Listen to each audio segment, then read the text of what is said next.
Hi guys, hello. How are we tonight? God, it feels like I just saw some of you. It feels like it feels like I was just here. Did we all eat dinner? I hope each and every one of you has eaten something since the last time I saw you.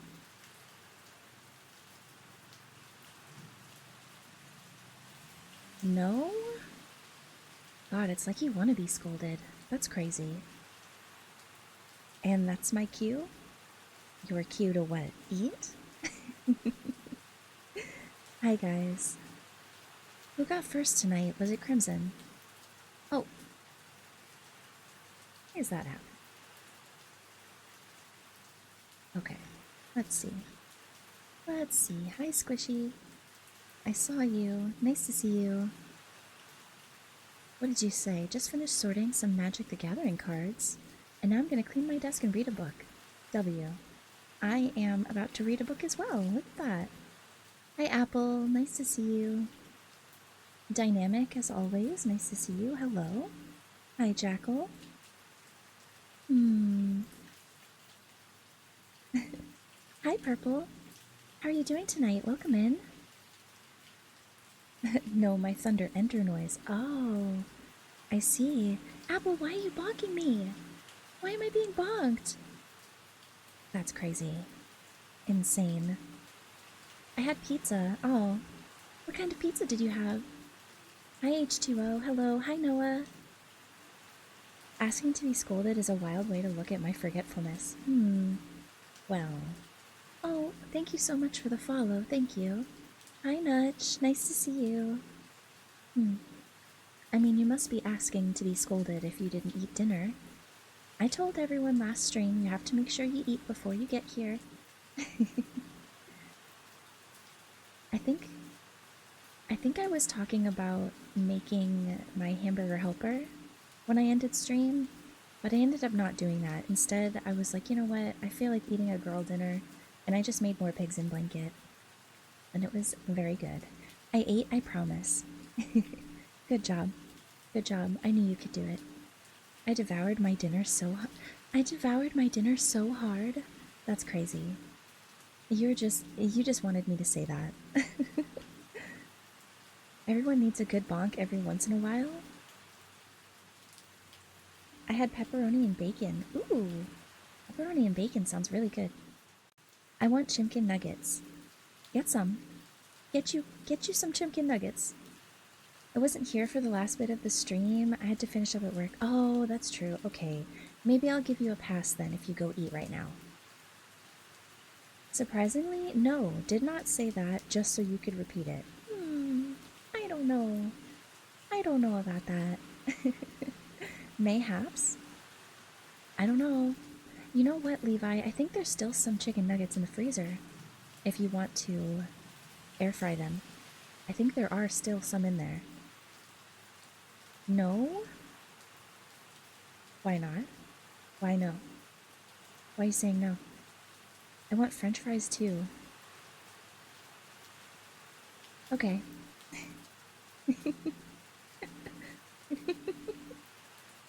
Go get you some. Go get you some then. Get you some frenchy fries. I feel you. I understand. I get it. Yes, ma'am. Yes, ma'am is crazy. But also, if that's what it takes to get you to eat and take care of yourself, then please, please take care of yourself. I'm up at DoorDash. Oh, okay. I want waffle fries. God, I love waffle fries. Waffle fries. I feel like waffle fries are the superior fry. I do feel that way. They're so good. So much real estate, you know, because they're crunchy and soft at the same time. It's like the best of both worlds.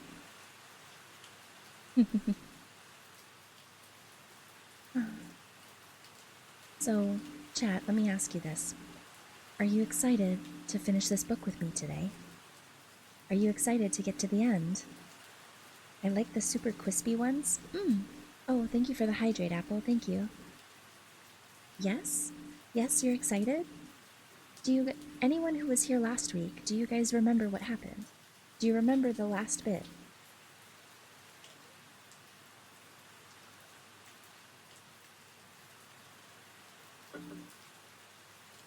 Let me crack the book open. See if I can give you a refresher. A little, reminder. What book is it? Today we are reading The Hazel Wood. We have been reading it for the past couple of weeks. Whispers, do you want chicken nuggets? I think I'm okay. My heart says yes, but my stomach says I just ate dinner. So I think I'm okay. Yeah, we've been reading it. We've been reading it the past couple of weeks. We are down to the last 6 chapters.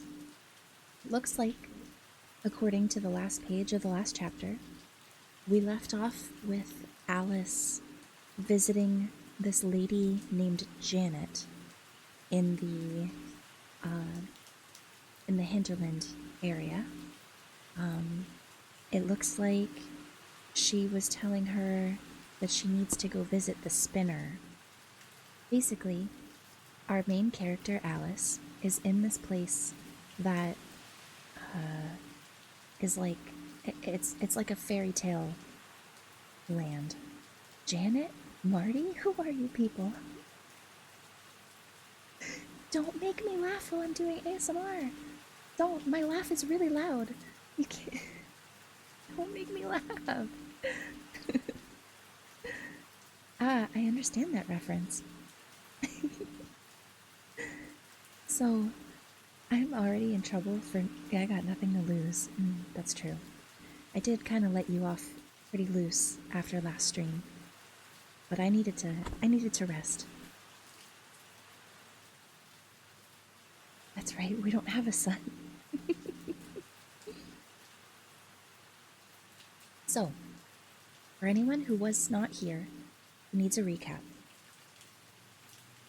The book is about our main character, Alice. She has very bad luck. She's grown up with bad luck. Her mother was kidnapped. She goes trying to look for her mother. She ends up in this fairy tale world. Guys, it's almost 4 a.m. for me. Don't make me hungry. I'm sorry. It is currently 9:30 p.m. where I am, and I just finished dinner, so I'm sure there will be some more food talk. Fruit's ASMR voice. My ASMR voice is just like my normal voice, except I'm not screaming, playing video games. That's okay. Alright, bet. I'm just late to everything.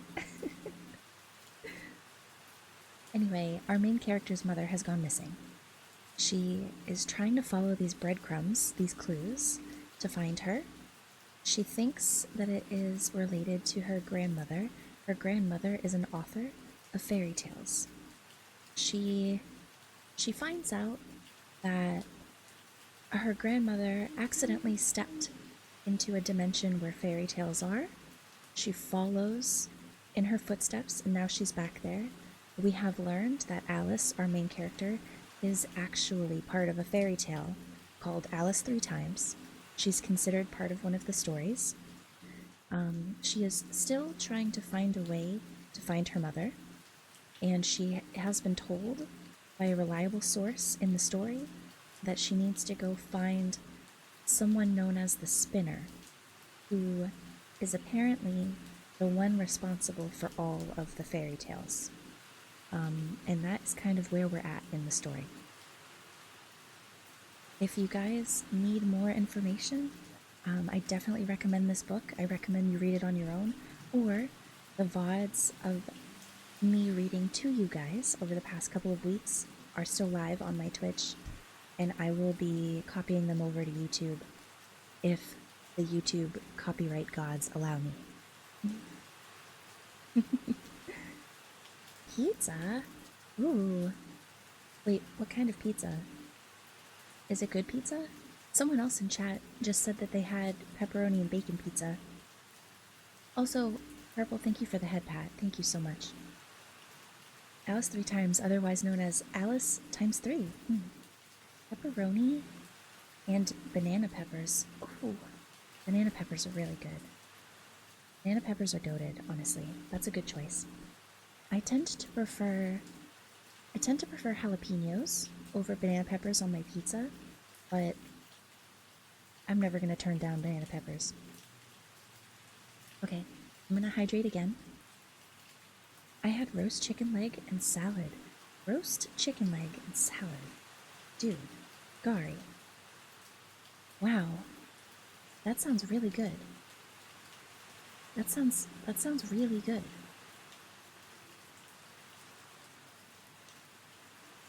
Okay, I'm just gonna pull up my channel points to make sure that when we get into the book, I can turn on the magic toggle for you guys. Yes, I got my water all filled. Okay, good. Yeah, everyone make sure you're cozy. I have a Jack Skellington blanket with me. I'm all nice and cozy in my office.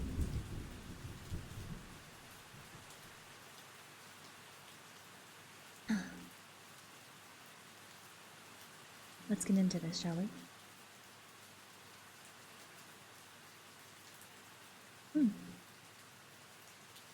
Let me just remember what my toggles are. Ah.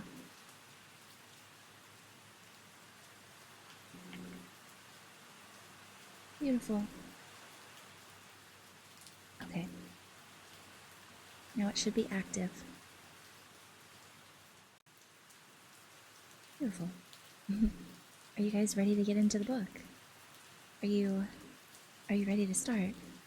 Hi Kiri, welcome in. Nice to see you. Wonderful to have you here. Let's do it. Okay. Let's do it then.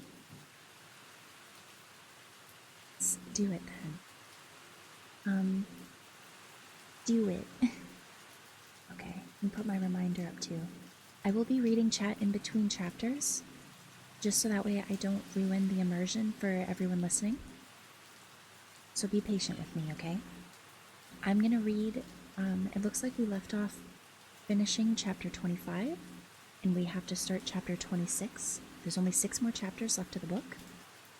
I'm gonna read the last page of chapter 25 just as a recap before we get into the next chapter, okay? All right.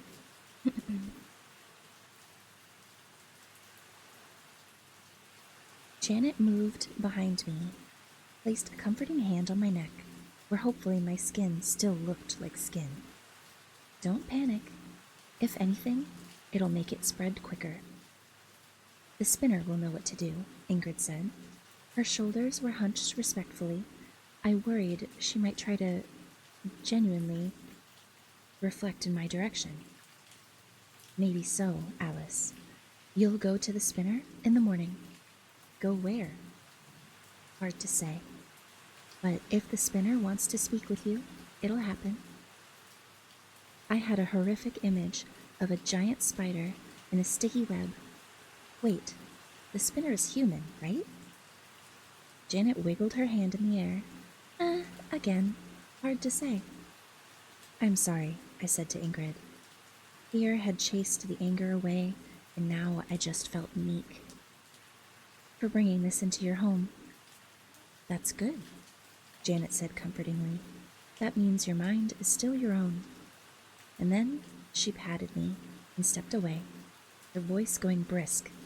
Enough stories for tonight. And enough stories. The best thing you can do now is eat something and try to get some sleep and wash yourself. You're riper than cheese. I didn't think that was the truth serum talking. It was just the truth. That was the last page of chapter 25. So see, we are still in Janet's house. So it looks like our main character Alice is just staying the night at Janet's house, and then this next chapter should hopefully get into her going to look for the spinner. Okay, chapter 26. Ellery Finch was in my dreams that night. Alive, then dead. and trying desperately to tell me something. Plumes of red smoke unrolled from his tongue when he opened his mouth. Twice killed Catherine whispered in my ear, and the green ground of the hinterland rose up to meet me. I slammed into waking on a worn-out sleeping bag in front of the fire. Oh, thank you for the follow, friend. Welcome to the afterlife. The first thing I did was sit up straight and peel off my shirt. The white had inched up my shoulders some, but it hadn't reached my neck. I could still hide it away. I stood gingerly, as if moving too quickly might cause the freeze to spill over into my chest. Soon enough, it would, I guessed, no matter how carefully I moved. When I pressed 2 fingers gently to my sternum, it made my heart feel like it had brain freeze. I could hear the companionable sounds of Janet and Ingrid in the next room, making food and talking low and laughing. Ingrid stepped lively when she saw me, handing me a mug of something that looked like coffee but smelled and tasted like kasha. She watched me like I might freeze her heart in her chest or spit up diamonds. Janet's instructions for finding the spinner were frustratingly vague. Let it be known that you're in this world and the spinner will find you, she said. It's very likely the spinner already knows. The dodgy pronouns still had me convinced I was walking right into Ron Weasley's worst nightmare. So I walk around yelling, "It's me, Alice, I'm back." Don't be ridiculous, Ingrid started at Jane's tone, watching me like I might take offense. You just let your sense of this world take over. It doesn't matter where you've spent your life, you are of this place. Stop thinking of yourself as a tourist. She gave me a clean tunic thing to replace my ripped, disgusting sweatshirt, but I refused to part with my jeans. Just slipping them back on made me feel more human, more earth human. When I finally left the cottage, giving Janet a grateful hug that made Ingrid very nervous, they lingered in the doorway, like they were sending me off to school. I walked towards the trees, shifting and whispering in the rinsed morning light. When I got close to their whispering resolve, for a moment, into the woods. Not this way. I stopped short. A sweet release started in my limbs, the feeling a tree must be getting in spring, when its sap unfreezes and starts to run again. When I blinked, I could see faces in the bark. Funny ones, wizen ones, lovely ones. I blinked again and it passed, but the feeling remained. Following some inner compass, I turned away from the woods, walking back towards the cottage, and then past it. I didn't know, from the acres, that Janet and Ingrid's cottage backed onto enough cleared land that it took me at least 10 minutes to cross it. It was covered in ramble, vegetable gardens, and orchards of fruit trees, outbuildings, and long stretches of meadow where goats ripped at grass or watched me with their oblong eyes. I got the feeling they could talk to me if they chose, but they had nothing to say. At the end of the property was a low white fence, and beyond that, a dirt road. I hopped the fence and turned left. A girl in cutoffs passed me on a bicycle, and when I turned to watch her go, she was watching me too, peering back over her shoulder.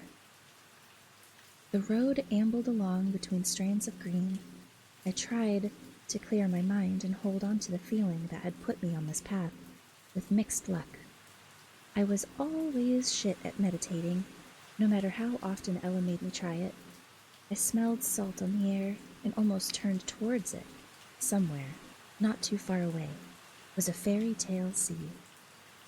But the hinterland sense humming through me said it wasn't the place I needed to go.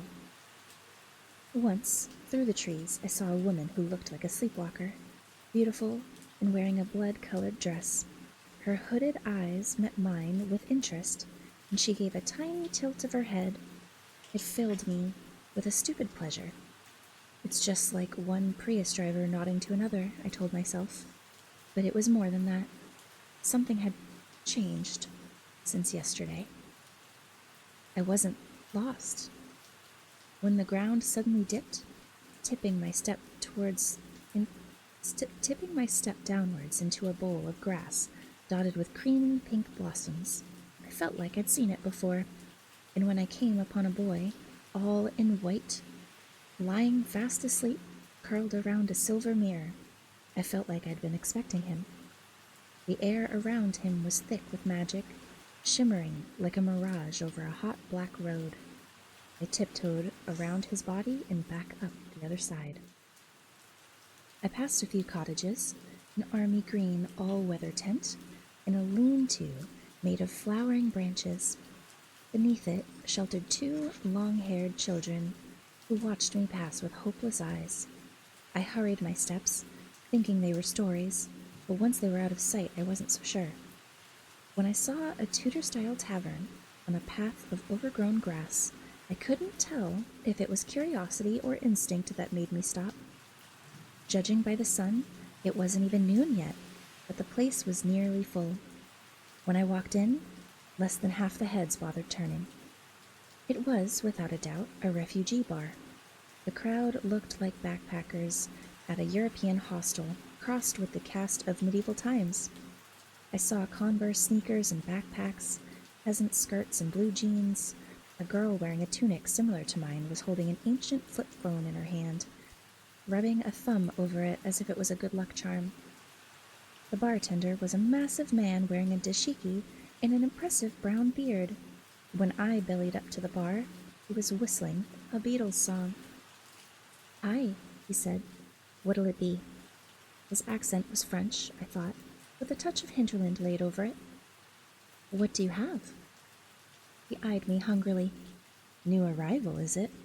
His voice carried, and I sensed a ripple of interest in the room.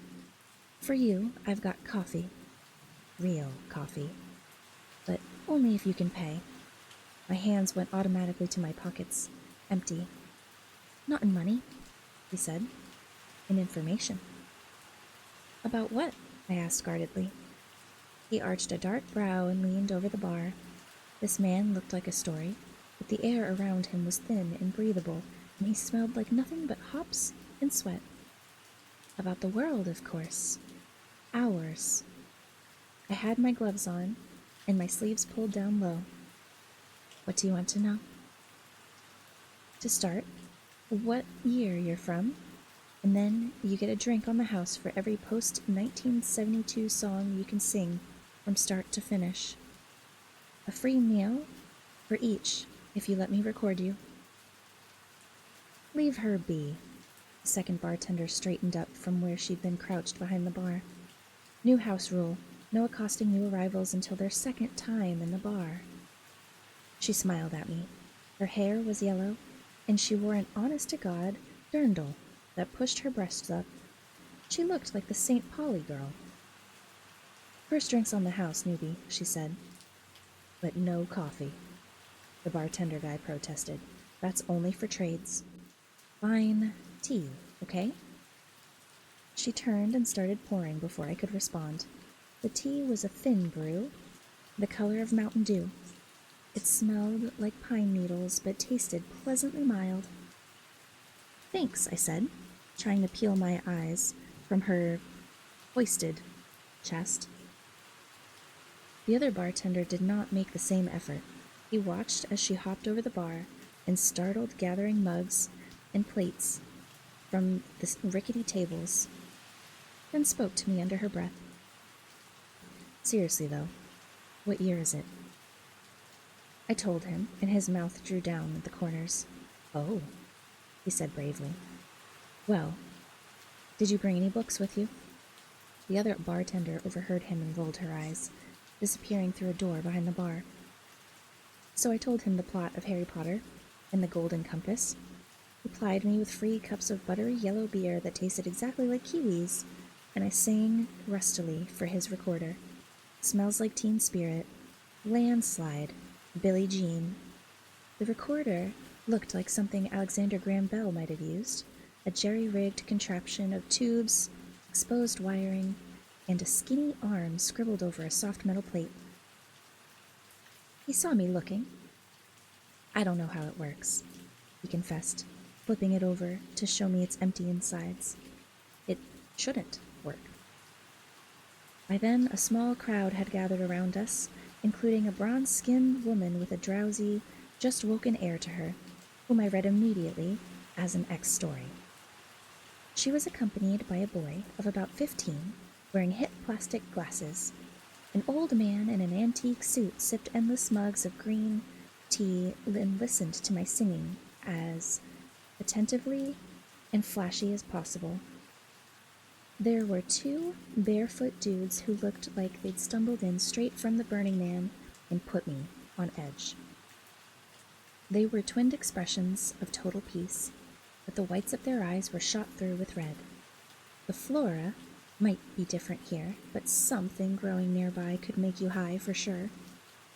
People drifted in and out, and the bartender, his name was Elaine, and I had it wrong. He was Swiss. Served me a plate of flatbread and stew spiced with something that caught my throat. The shadows grew long over the bar, until finally he sighed and grabbed a leather satchel from the floor. "I'm off," he said. "You're back to Janet's tonight?" I told him where I came from, though not what I was after. He and everyone else in the bar seemed to know Janet. I shrugged non-committally and stretched, reaching inward for the otherworldly sense that drove me here. It twitched to life, half drowned by liquor and talk and human connection. I'd kept my gloves on, and it almost let me forget I didn't belong with these people. Unless I could figure out how to become ex-story, this wasn't my hinterland. These weren't my kind. And if I couldn't figure it out, I could stay. The thought ghosted up from the part of my brain that plugged into the hinterland like it was a mainframe. It carried with it a hard beat of fear, but beneath it, something else. Surrender. After a life of running, always running, meditating and counting and clinging to Ella's hands in an effort to stay afloat on an oceanic anger, I could do it, I thought, if I let myself believe Ella wasn't back there waiting for me. But if I let myself believe that, I would drown for good. After Elaine left, the blonde bartender put stubby candles out on the tables like she was in a Brooklyn restaurant preparing for dinner service. But as I watched her, I realized there was more to it. Something was happening. Around her hands, some trick of the light. As she moved from table to table, putting the candles down, she flicked her fingers in complicated patterns, like she was signing or weaving or moving them into place for Cat's cradle. One by one, the people at the tables got up and left without a word, grabbing their stuff, dropping money, and slipping out into the night. When the last one left, she sighed and pulled the clip from her hair, massaging her scalp as it fell to her shoulders. She had fairy princess hair, like mine would be if I let it grow. She slipped onto the bar stool next to mine and tapped the back of my glove with one finger. "Hello, Alice 3 times. Her voice was throaty and low, and even through the gloves her touch sent a line of pale fire from my fingertips to my shoulders. I pulled them off, stretching my fingers so the bones cracked. "I've been looking for you, I think." She laughed. "I've been looking for you longer." I saw her now, that she wasn't masquerading as a bartender. I felt her tight-packed energy, so fierce it almost distorted the air around her. Her eyes were too close to mine, too focused, 2 blue saucers that ate up light. I didn't let myself look away. "What did you do to make them all leave? Was it magic?" "Nothing so unpredictable as that. I just tweaked the narrative, made it the right time for them to go. So you control everyone here, not just the stories."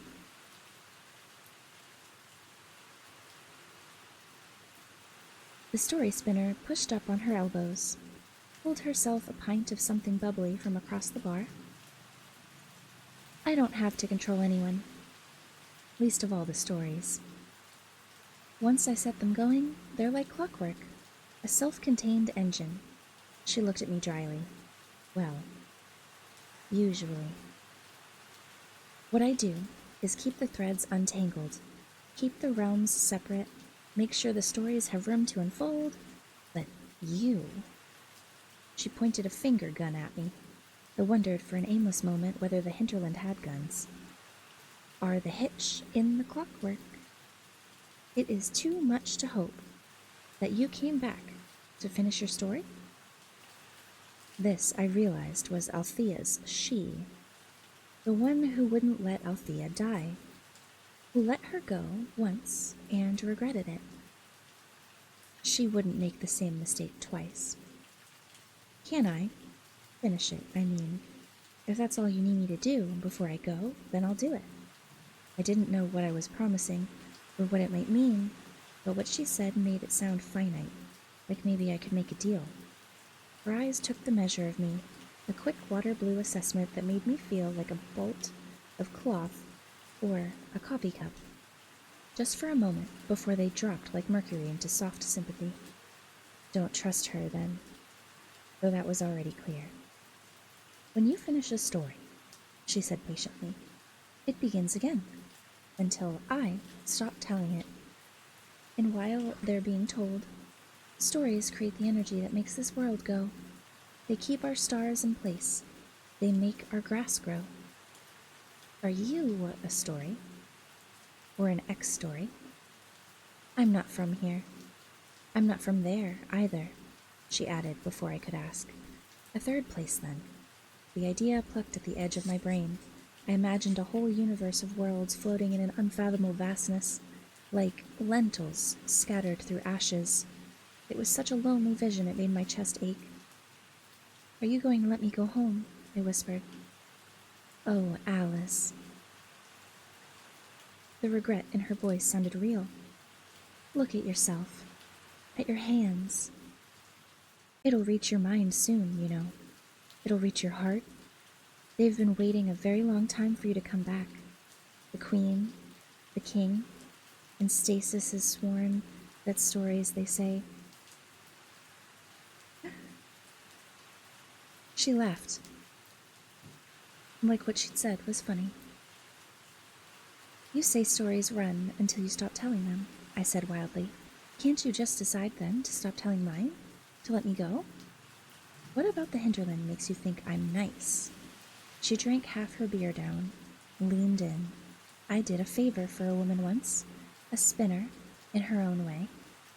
I have a soft spot for my kind, and look where it got me. Rules exist for a reason. But... She held up a finger. You can't finish your story, but you can change it. Technically speaking, you can. You can choose another ending and destabilize it from the inside. If you fail to close the loop, finish it right, the story might let you go. In theory. I can do that, I said quickly. I'll do that. I'll go home if I manage to do that.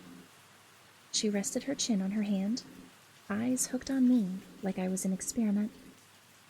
It's a big if. But yes, perhaps you could, if that's the new ending you choose. How do I do it? Where do I start? Where do all these things start? Once upon a time, and you just go from there. Something struck me. Finch had never finished telling me my story. But what if I don't know how it ends? Alice 3 times, I mean. Maybe your odds will be better that way. Or more likely the ending will find you. And then you'll begin again. Even if you did manage to break it and leave this place behind, don't forget, time works differently than you think it does. There's no guarantee you'll recognize the world you're trying to return to. I flashed on an image of hovercrafts and robots and politicians. Ella's long dead and myself a relic of time known only in books. There's some chance I'll get back to my own time, isn't there? I asked pathetically, even if it's slight. The spinner looked at me like she knew exactly how my story would end, in more ways than one, but was just curious enough to see it unfold for herself. She swallowed the last of her drink, throat working in a python pulse, and stood. Come with me. And that's the end of chapter 26. Hi, Falcon. Welcome in. Nice to meet you. Thank you so much for following. Please grab a daily piece of fruit and pick out a gravesite for yourself. Welcome to the afterlife. What do you guys think of chapter 26? It was awfully easy for us to find the spinner, wasn't it? It's almost like she made herself known. Oh my goodness. I am sus as fuck. Me too. Me too.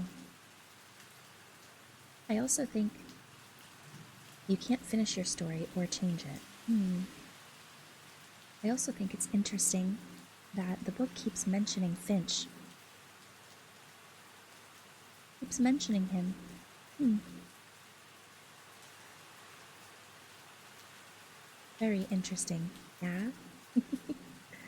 Yeah, indeed. Yes, indeed. Okay. The image on chapter 27 is a bicycle. I don't know why. Hi, Echo. Hello, have you read this story before? Yes, this is one of my favorite books. But this is my first time reading it for you guys. So, but yes, it is one of my favorite books. I've read it through. If I had to guess, I think this is probably my 4th or 5th time reading it.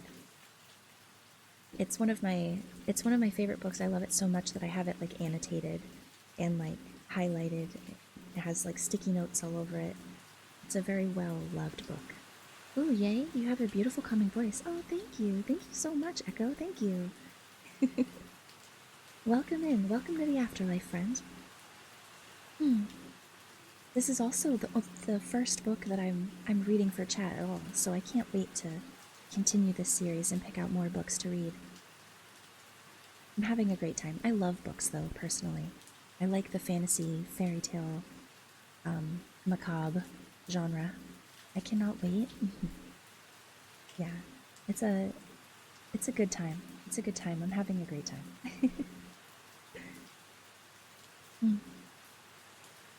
Okay, you guys wanna get into chapter 27?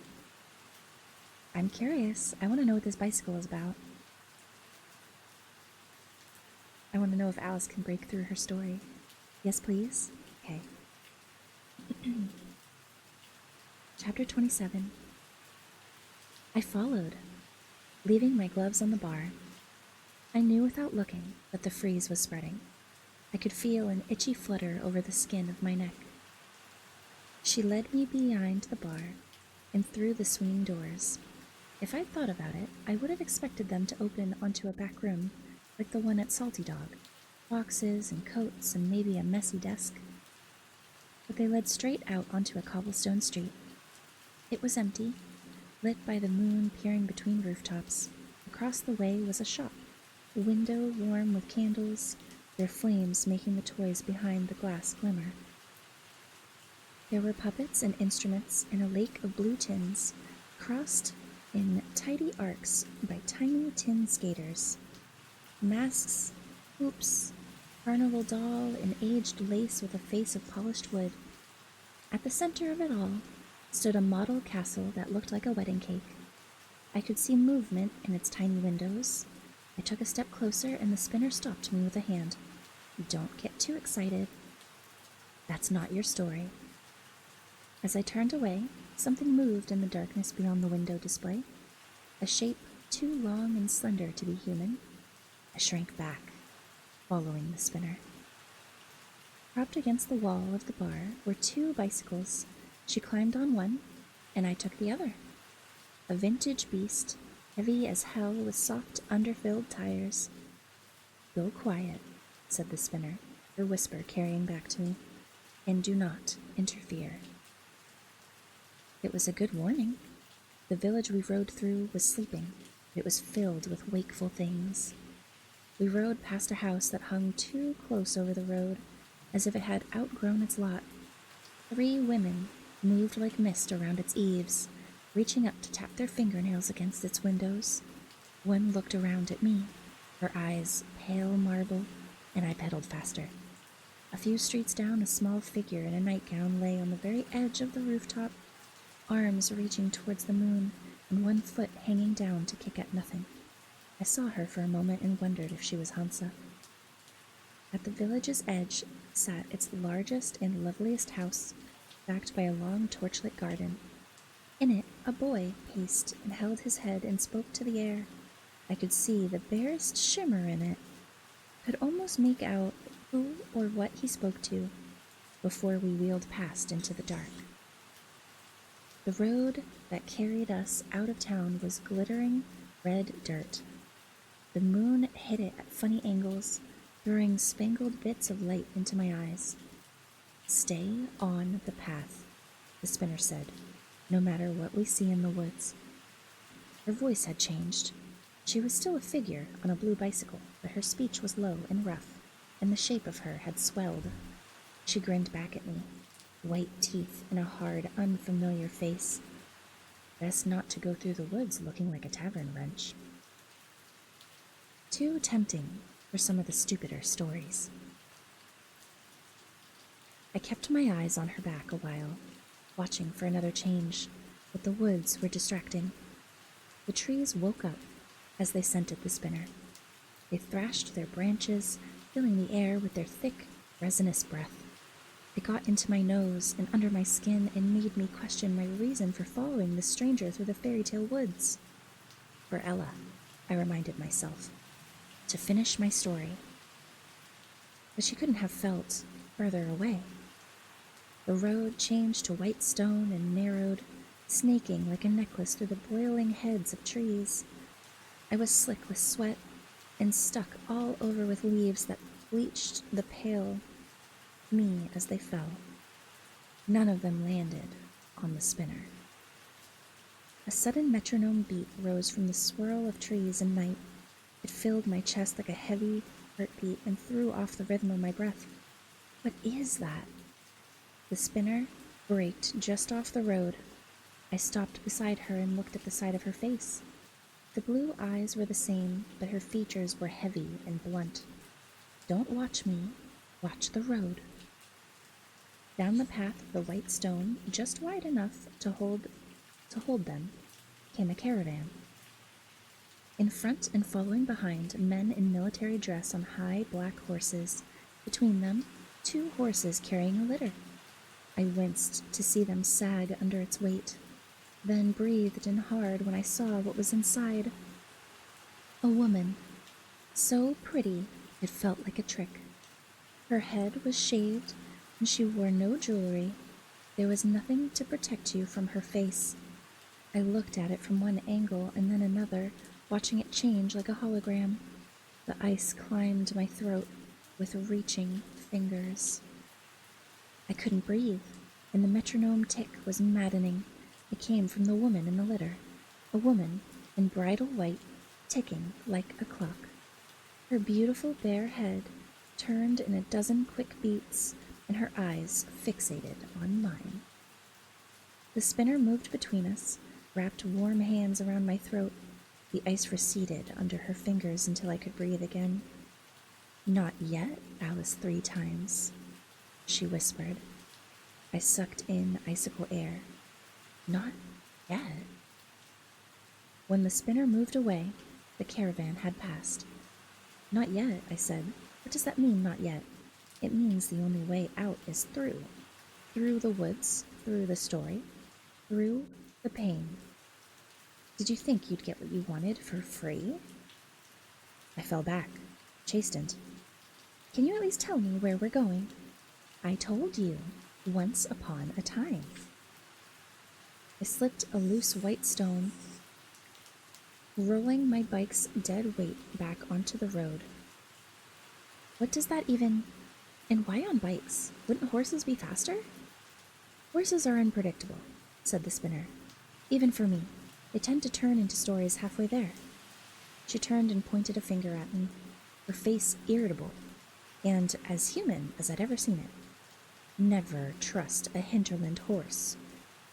We rode on. My legs grew tired, and then numb, and then tired again, as we pedaled for a long, quiet space that felt endless. Once I saw a face watching me from between branches. It was there and gone so suddenly, its eyes so sensitive and sad. It took me a moment to register it wasn't a human face, but a bear's, standing on its hind legs watching the road. At the darkest part of night, when the moon had waned to a sliver, the veil of trees to our right fell away, revealing a lake. The water was flat as a level and dense as mercury, welling like a bead against its banks. Here and there, something glimmered under its surface, tracings of green or purple sparks, a hard arc of bubbles that could have been white skirts or a drifting mass of fins, pale palms pressing up as if against the underside of ice. The cold in me spread down, seeping past my thighs, making my stomach churn and my knees pop with every pedal. Finally, the water ended and a line of trees began, covering with glossy black blossoms. Just before dawn, I heard the crackle of firelight among them and smelled smoke. Then came music, a wild, sad music that slipped away like a fading dream. Every time my mind tried to catch it, I slowed down to bear it, to try to place the instrument. Not an instrument, a voice. A sweeping voice with a bracing range that made even the trees go quiet. I tilted my head back to watch the sky.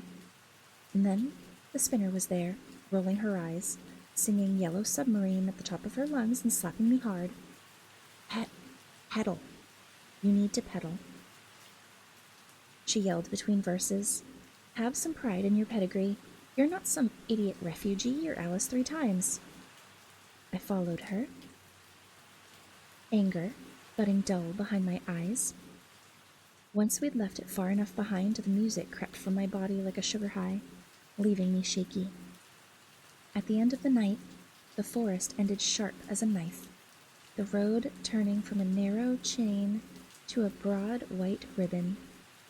The last of the moon slipped away and the sun bellied up, the two shouldering past each other for one radiant moment that seared brighter than fireworks and filled me with a rush of joy, until the spinner turned us towards the castle.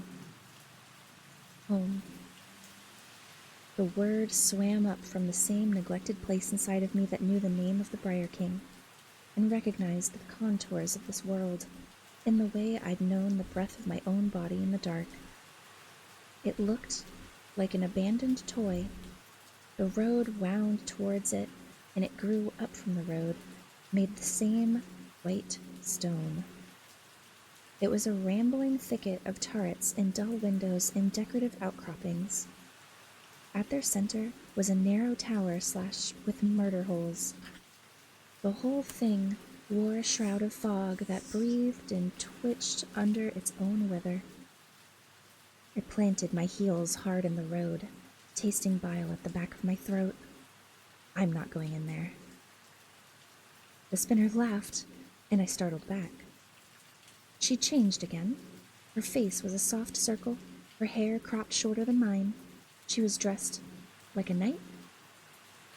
And yet, she said, hand on the hilt of a narrow sword, there's no way out without first going in. Once upon a time, Alice 3 times. Her final words had an extra resonance to them, a blur, like they wore a mask to hide their true intentions. Don't trust her. But my heart was slowing, and the thought found no purchase. The fog drifted and spun, moving like steam over tea. A black shadow hovered around me, a migraine aura narrowing in on the spiky shape of the castle. We were walking our bikes towards it, not riding, and I couldn't remember when I'd stopped pedaling. My mind felt curiously blank. The spinner's back wheel made a chewed-up motorcycle sound. I leaned to yank out the plastic card stuck in its spokes. Twice Killed Catherine's face looked up at me. 2 of them. in flipped mirror images like a queen card. In the top, she looked freshly fed. At the bottom, she was gaunt, her hair run through with a frail skunk stripe. The spinner snatched it away and tore it in two. Refugees, she muttered. They have funny ideas about fun. The sight of Catherine's feral face shoved me back into myself. The shadows receded, and I could see the orange wash of sunrise on the white stone, the overgrown curves of my garden stretching behind the castle, my hands sticking out of my tunic sleeves like scarecrow limbs made of ice. Ella, I whispered. Mom. The spinner cocked her head. Nothing goes into the story but you, she said. Right now, you've got your other life all over you. They smell it on your skin. She gave me a smile that should have been beguiling but made my shoulders rise protectively. They'll be jealous. The quickest way to end this is to begin it, and that's no way to start it, is it? The condensation in her voice almost made me buckle. The quickest way to end this, like she believed I could. But she didn't. She never had. That wasn't why she led me here. She was a jailer taking me back to my cell, and I was letting her, based on the idiot notion that somewhere inside it was a key. The castle grew larger as we moved, giving me a dizzy, shrinking feeling.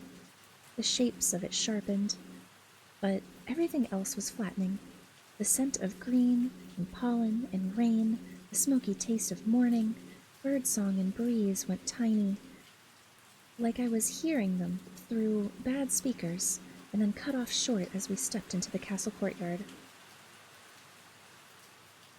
I sniffed in hard, let air run over my tongue.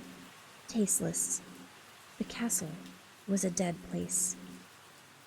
Not dead, the spinner said. Just stopped. Missing a gear. I started. How did you? She shook her head, impatient. The quicker it begins, the quicker it ends. The clockwork bride in her litter had eyes like the spinner's, I realized. If the spinner created everything, had she made some of us in her own image? She could wear any face, but she couldn't get rid of those eyes. I blinked and saw my hand pushing open the door to the hazelwood. Then here, now, pushing, at the tall stone door of the castle. And that's the end of chapter 27.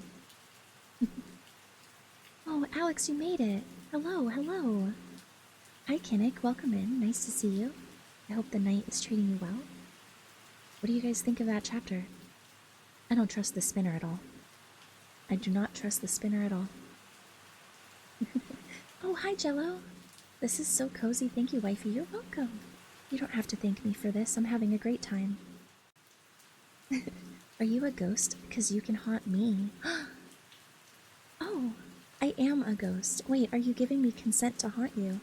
Oh, Fish, I would love to haunt you. Thank you, thank you. Welcome to the afterlife, my friend. You guys, don't forget to claim your daily pieces of fruit. Nice to see you, nice to see you. Let me hydrate really quick. Do you think... Chat, do you think Alice is going to be able to make it out of her fairy tale? Or do you think it's a trap? I didn't make it. Slightly late, but I made it. Oh, I did make it. Yes, you did. Yes, you did. Oh, thank you for the stretch as well.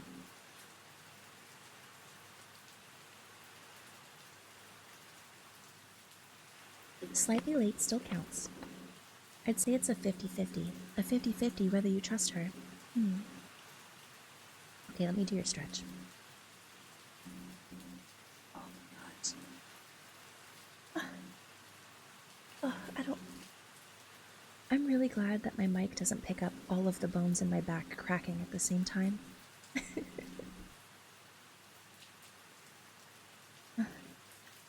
50-50 as well, I'd say. Well, let's see if we can get some answers. 80 stream streak. Oh my god, Rabid! Rabid, thank you for the 80 stream streak!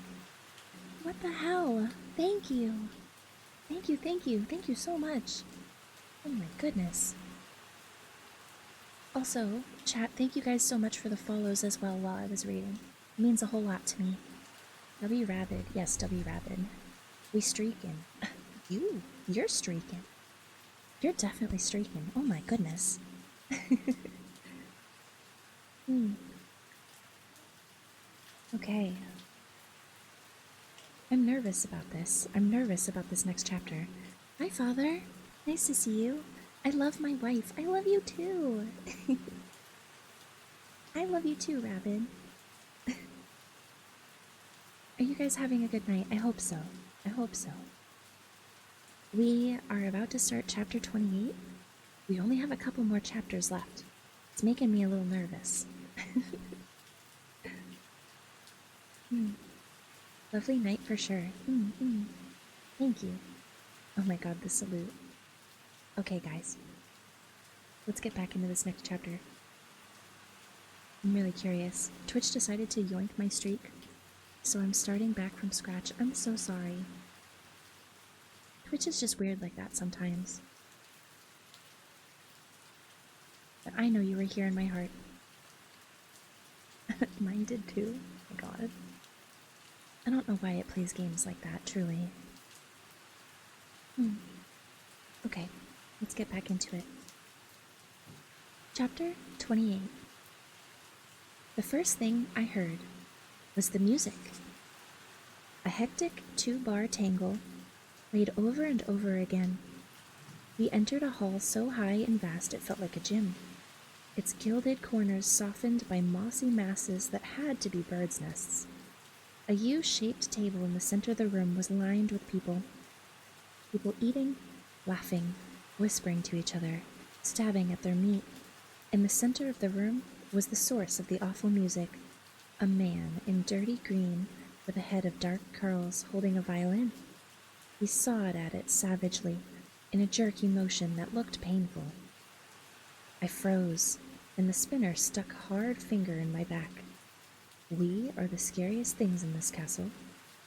So I crept forward like I was moving through water, waiting every moment for the violinist to turn, to stop playing his horrible song. But he didn't. Nobody at the table took notice of us. The spinner, in her armor, and me in my jeans. The wrongness of the movement crawled over my skin, and in a sudden horrible flash, I realized why. They were stuck. All of them. They were moving like butterflies, stabbed through with a pin, enacting their last shiver of freedom. The musicians' tormented playing of the same wild notes, the woman in a heavy headdress lifting a knife to her mouth and then lowering it, and again. The man who threw his head back and left, a gusty sound scraping dryly over a throat that must be bloody raw.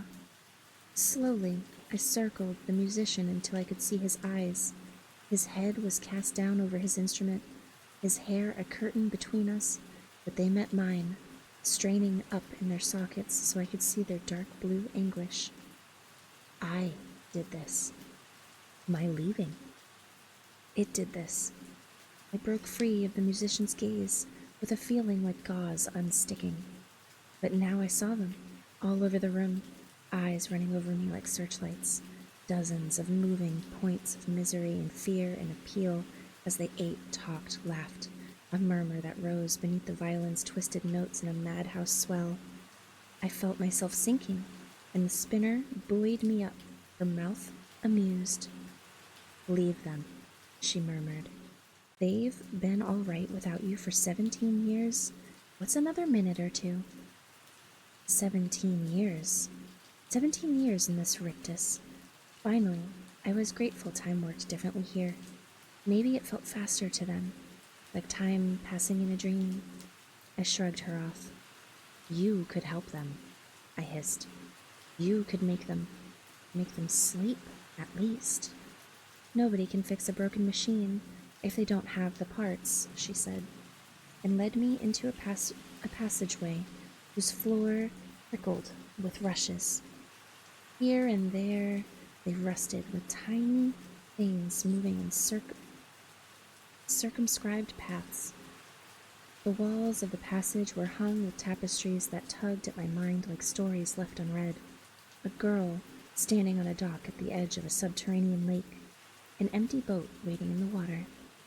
A woman with a cut glass face dancing with a man whose eyes were hidden. A little girl I recognized, standing at the prow of a ship. Against a shadowy corner, a man stood bracing himself, forever caught in the act of undoing his belt.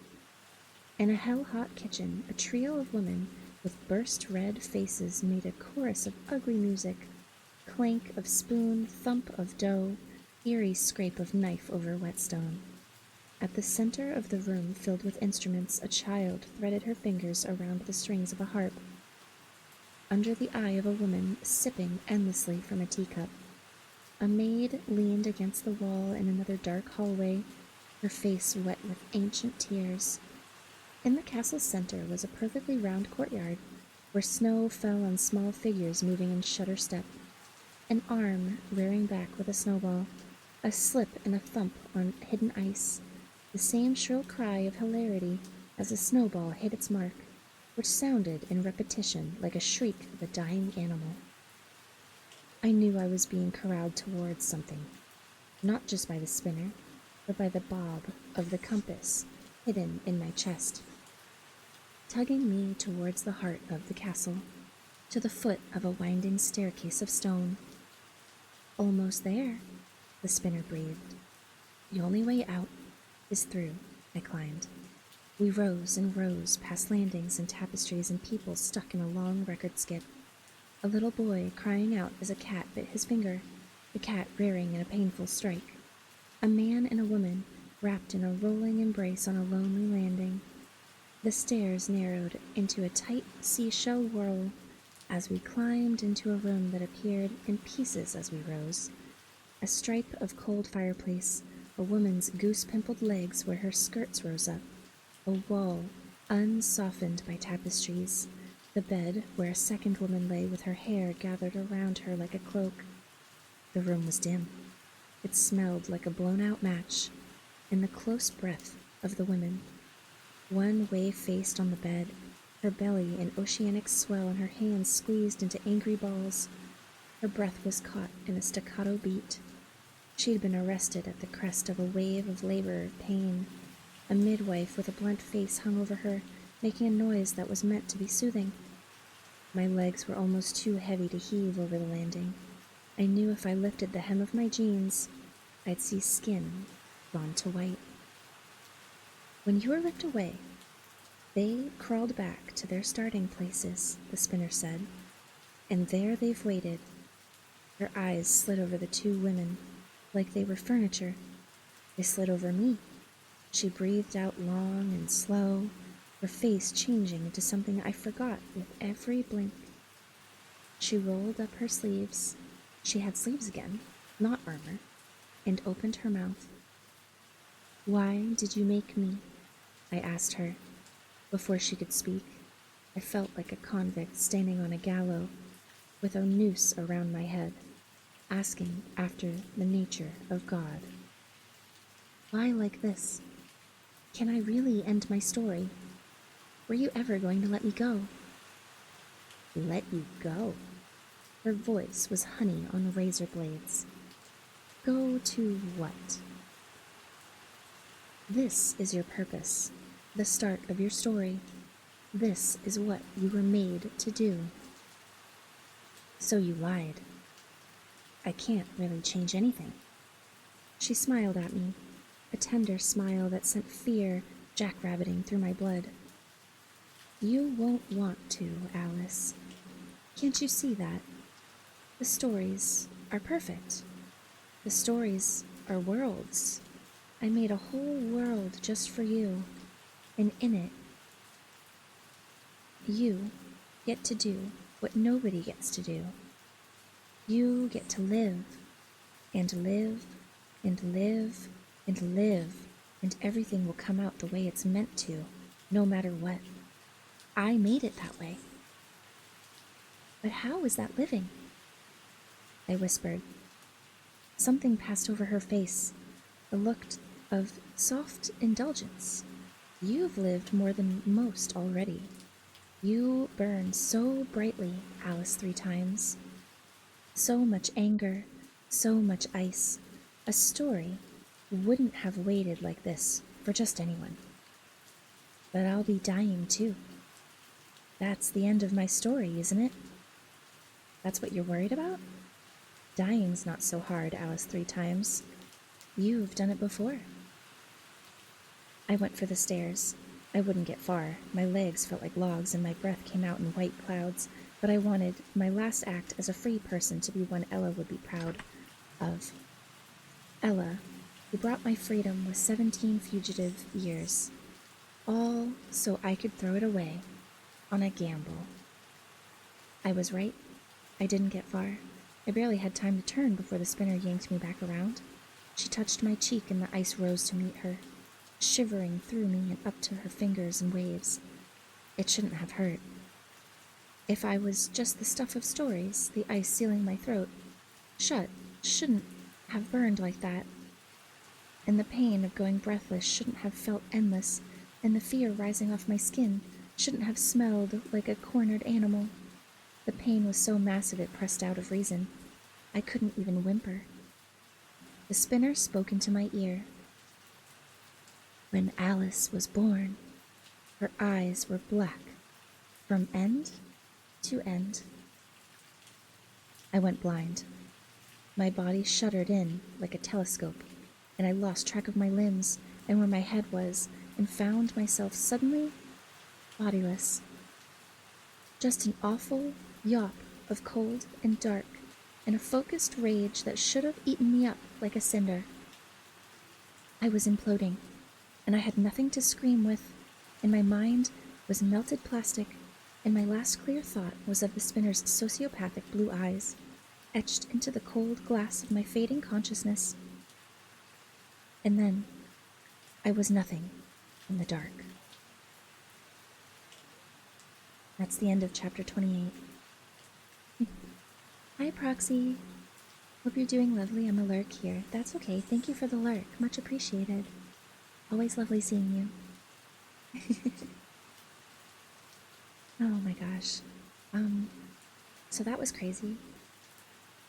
I can't change the story because they're perfect. My ass. The description of her suddenly ceasing to exist, but still being conscious, is so crazy to me. I love the details in that description so much. The pain of going breathless. Crazy. Bedtime stories from the ghostie. Yes, Silver.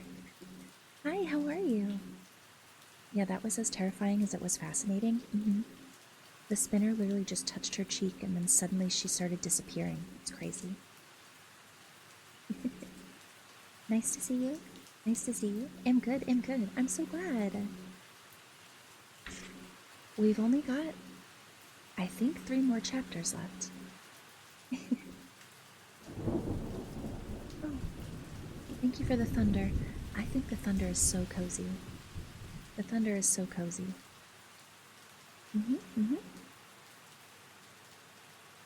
Should we continue? Gentle thunder, yes. It's so nice. Doesn't it just make you want to, like, curl up? Makes me want to curl up. That was very nice. Okay, guys. Let's continue. Let's do chapter 29. The dark was vast and pendulous. It ripped from the edges of me. Everything was echo and pulse, float and stretch, sleep and wake in a distant hunger. Something waited in my hummingbird heart. Potential. A distant rage. I nipped at it like sugar water. Then a whoosh and a retching in my core, and the velvet dark ripped open. There was cold and terror and chilling white light. The first thing I saw was a face, red cheeks and watery blue eyes. Not my mother's. I'd lived beneath her heartbeat, light and restless, for too long not to know this face didn't belong to that heart. The blue eyes raked over me, registering fear and something else, satisfaction. Though I didn't have the words for that yet, two rough hands lifted and turned me. The next face I saw matched the heartbeat I'd met and rested my cheek against for 9 months. As I stretched and unfurled and grew myself from the inside out, a wide mouth, damp ropes of blonde hair, eyes, the hot brown of wet fur, she twisted her hands in bloody sheets. She looked at me and turned away. My mother. That word plucked at something else in my wrapped, nascent baby brain. Mother. I saw someone else, a girl with unruly black hair and long fingers. She tangled them with mine and spoke into the angry pulse at my temple. Count to 10, Alice. The tendrils of the story grew up and over me, like briars pulling a tower down, and I forgot. It was so easy after that to let the story happen to me. I was a princess. I lived in a castle. I had eyes so black they drank the light. My siblings were scared of me. They ran like rabbits when they heard the bouncing of my silver ball. My father was a head of dark hair as he left the room, a booming voice that terrified the maids. My mother was a placid fairy queen at the end of a table, plucking at the strings of a lute or the threads of some useless embroidery. I grew up. I grew in jumps. The older brother who teased me one day when I was only 7 got his the next when I woke up taller than him. My bones stretched in the night. It was excruciating. It felt like stars had crawled into my joints and exploded. But everything else felt so good. So free. I never knew how hard I'd worked to keep the darkness at bay. I remembered distantly that I'd had done this before, under other circumstances, lived, grown up. When I thought too hard about it, something silvery and webbed flicked over my sight, and when I stopped thinking, my vision went clear. There were only hints that there was something more to my life, some secret that lay just beside it, ready to crack open like an egg. Sometimes, at night, I heard a shower of rocks at my window, like fingertips tapping. Sometimes I saw a face that was almost familiar, in a place where none should be, in the woods, or looking up at me from the frozen yard. If I peered too long, the glittering sparks flared up and my head ached, so I stopped looking. It felt good to be cruel. I let it wash over me like a warm black bath. My mother never punished me. She made her servants do it. Every stripe they laid on my back, I played out on my mother's other children. She didn't treat me like her own. She treated me like a cuckoo. I think she almost believed I wasn't hers. She hated that we had the same silly hair. I was fascinated by ice from the first time I tried it. Cream and honey and lavender syrup stirred into chipped ice. After a banquet dinner celebrating one of my father's bloody victories, it slid into my stomach and lit a tiny fire. After that, in the cold months, I'd go outside and suck on icicles, eat snow. In the summertime, I'd hide in shadowy places, unmoving. My siblings felt safer then. They weren't safe in winter. I played tricks on them, put nasty things in their beds, and ruined their chances at balls. After my little brother broke my mirror, I led him deep into the woods on an icy night, promising him we were looking for elder deer. I left him alone in a clearing and trekked back alone. He returned home, hours after me, led by a stranger who'd found him in the woods. He didn't dare tell what I'd done. When I came down to breakfast one morning in a woman's body, as shaky on my new legs as a fawn, my father looked me in the eyes for the first time. He looked down at my body and up again. He smiled in a way that made me afraid. Soon after that, my mother announced it was time to marry me off. She didn't do it to save me, but to deny him. She did it with the air of a woman withholding a toy from a hated child. I didn't care from which direction safety came. By then, I knew the king wasn't really my father.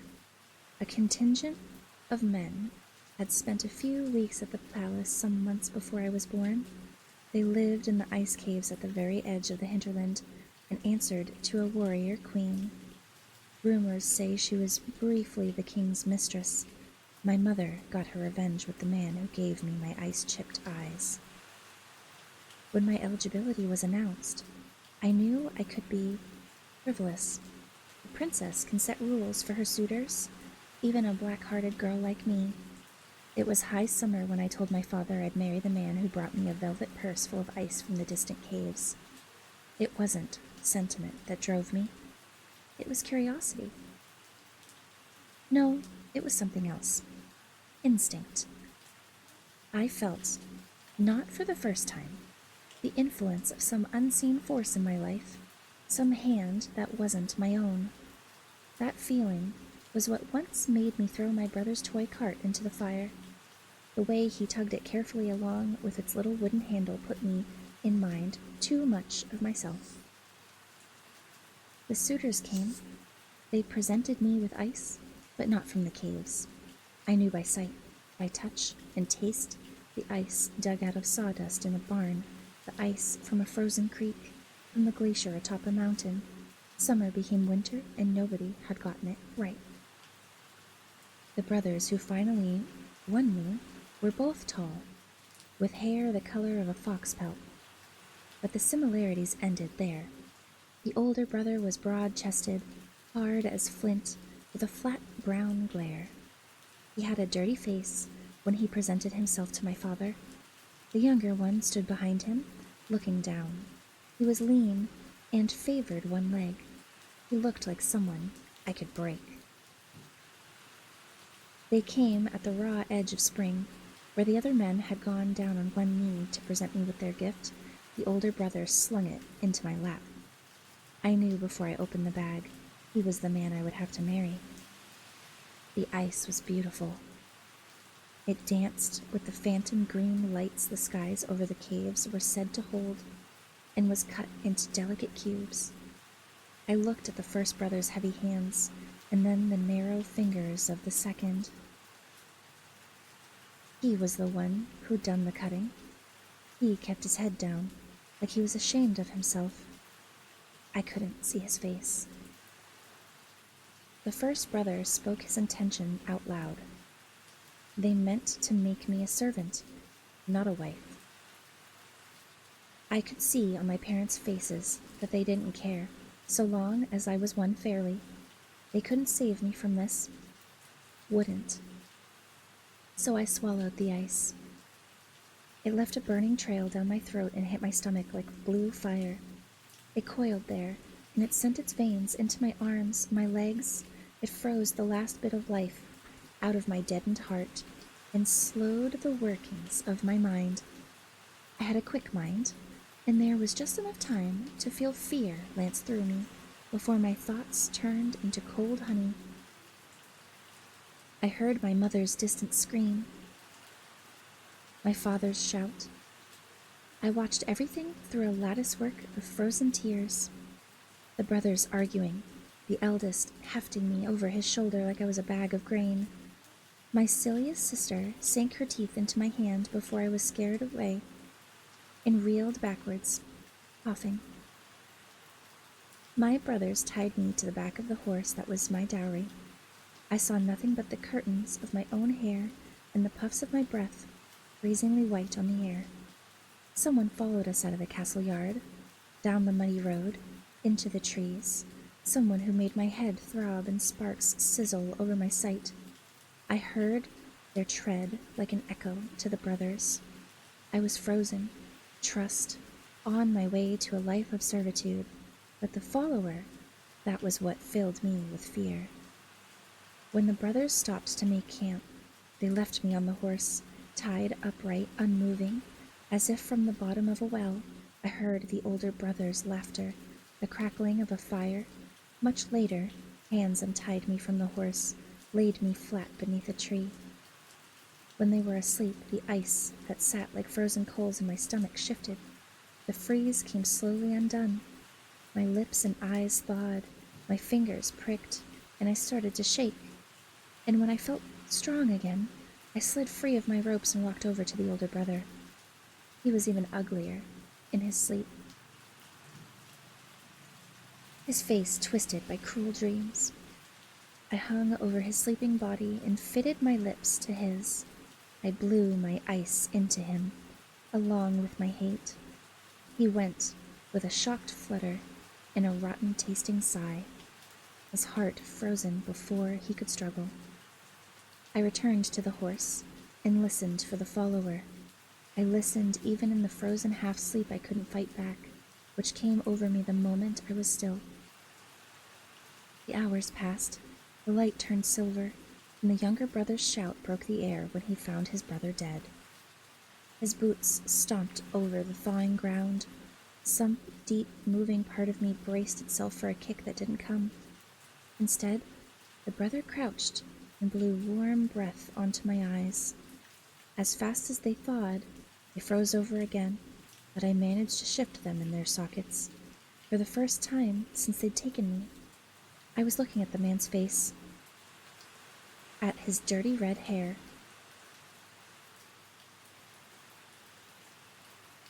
"Hello, Alice," he whispered. I stared and stared, recognition crashing into me. My words came out in a hiss, and my fingers moved feebly in the air over my chest. "Try," he whispered, so quiet it was almost a breath. "Remember." He was a man I'd seen twice before he'd come with his brother to present me with ice, but I couldn't remember how or where. Not family, not servant, not soldier. Who was he? I saw the dusty blue side of a carriage, a hoop fallen on grass. This wasn't quite right. I saw a rusty blue Buick, the hula hoop I'd been spinning doggedly over my hips when he pulled up beside me. "Hi," he said. I'd ignored him, annoyed that he made my hoop fall. "I'm a friend of your grandmother," he told me. "The writer, Althea Prosperpine. She wants to meet you. Will you come with me to see her?" My head snapped up. "Does she have horses?" "Lots of them. And a swimming pool? She wants very much for you to visit, Alice." I'd let the hoop roll to a halt and climbed into his car. I clicked the heels of my white cowboy boots together like Dorothy for luck, and we were off. The memory crashed through the delicate webbing that kept my world together. I shivered and thawed on the grass, sending off melt water and seized with visions. A woman in white denim overalls, studded with cigarette burns. The sound of her quiet cursing walked me to a sea of brake lights stretched out over the road ahead. "Go back to sleep, Alice." Her name. What was her name? The memories boiled up. Christmas lights on a whitewashed wall, slipping my legs out from underneath hers in the morning. The smell of coffee beans, cheap macaroni, burning sage, the sour crunch of my ankle when I jumped from a crabapple tree and she wasn't quick enough to catch me. The feeling of her beside me in the world, the invisible searchlight that stretched between us. Ella. I wheezed from my frozen throat. The man didn't hear me. He dipped his ear closer. "Do you remember me?" "Blue Buick." He grinned. "We're changing it already," he whispered. "It's almost broken. I need you to come back here, so you could help me break it." "Why?" "Because I'm not a page in a book," he said, cradling my head. And then he screamed, a high rabbit sound that boiled the last of the ice from my blood. He fell onto me, pinning me to the ground. I was still weak, and it took longer than it should have to get free. It took an age. When I finally struggled out from under him, I saw the axe in his back. Behind him stood his brother, humped and frozen and watching me out of dead eyes. All around us the air thrilled with silver sparks, so bright I squeezed my eyes shut. I could still see them against the hot red of my eyelids, a glowing tapestry of threads. Tiny, even brighter flickers of light ran like spiders around the holes we'd snagged in it, a hole the shape of the red-headed brother who'd tried to change our story. I winced my eyes open and saw the raw threads being snipped and stitched back into place by invisible fingers. A handful of tiny, spidery points of light jumped towards me. I shrieked and scrambled back, my movements dulled by cold. One of the lights reached my temple, burning through it like a fleck of ash thrown off by a bonfire. First, I felt it on my skin, and then under it, burrowing there and rearranging my brain. "Ella," I gasped, holding her in my mind. Her brown eyes, her long, blonde hair. No, that wasn't her. That was the other mother, the one who made my cruelty grow like a vine. More of the sparking things jumped at me. As the red-headed man moved limply on the ground, his brother fell back to earth, dead again once he'd done what the story needed him to do. "Spinner," I whispered. I remembered her now, how I'd followed her like a lost dog into the twisted heart of the hinterland, into the story I meant to break free of long, long ago, because this wasn't a life I'd been living, it was a story. When it was far too late, she told me there was no way out. But she hadn't told me it was because the story fought back if you tried. The spider sparks still worked in the air, moving the weaving back to right. They pulled the axe from the younger brother's back. They sizzled into my brain. They put him on his feet and closed up the rip in his flesh. He couldn't die, I realized, until it was part of the story. It would be me who would kill him, and I had his brother, because in this story, I was the monster. Was that really me? Horror hardened my skin.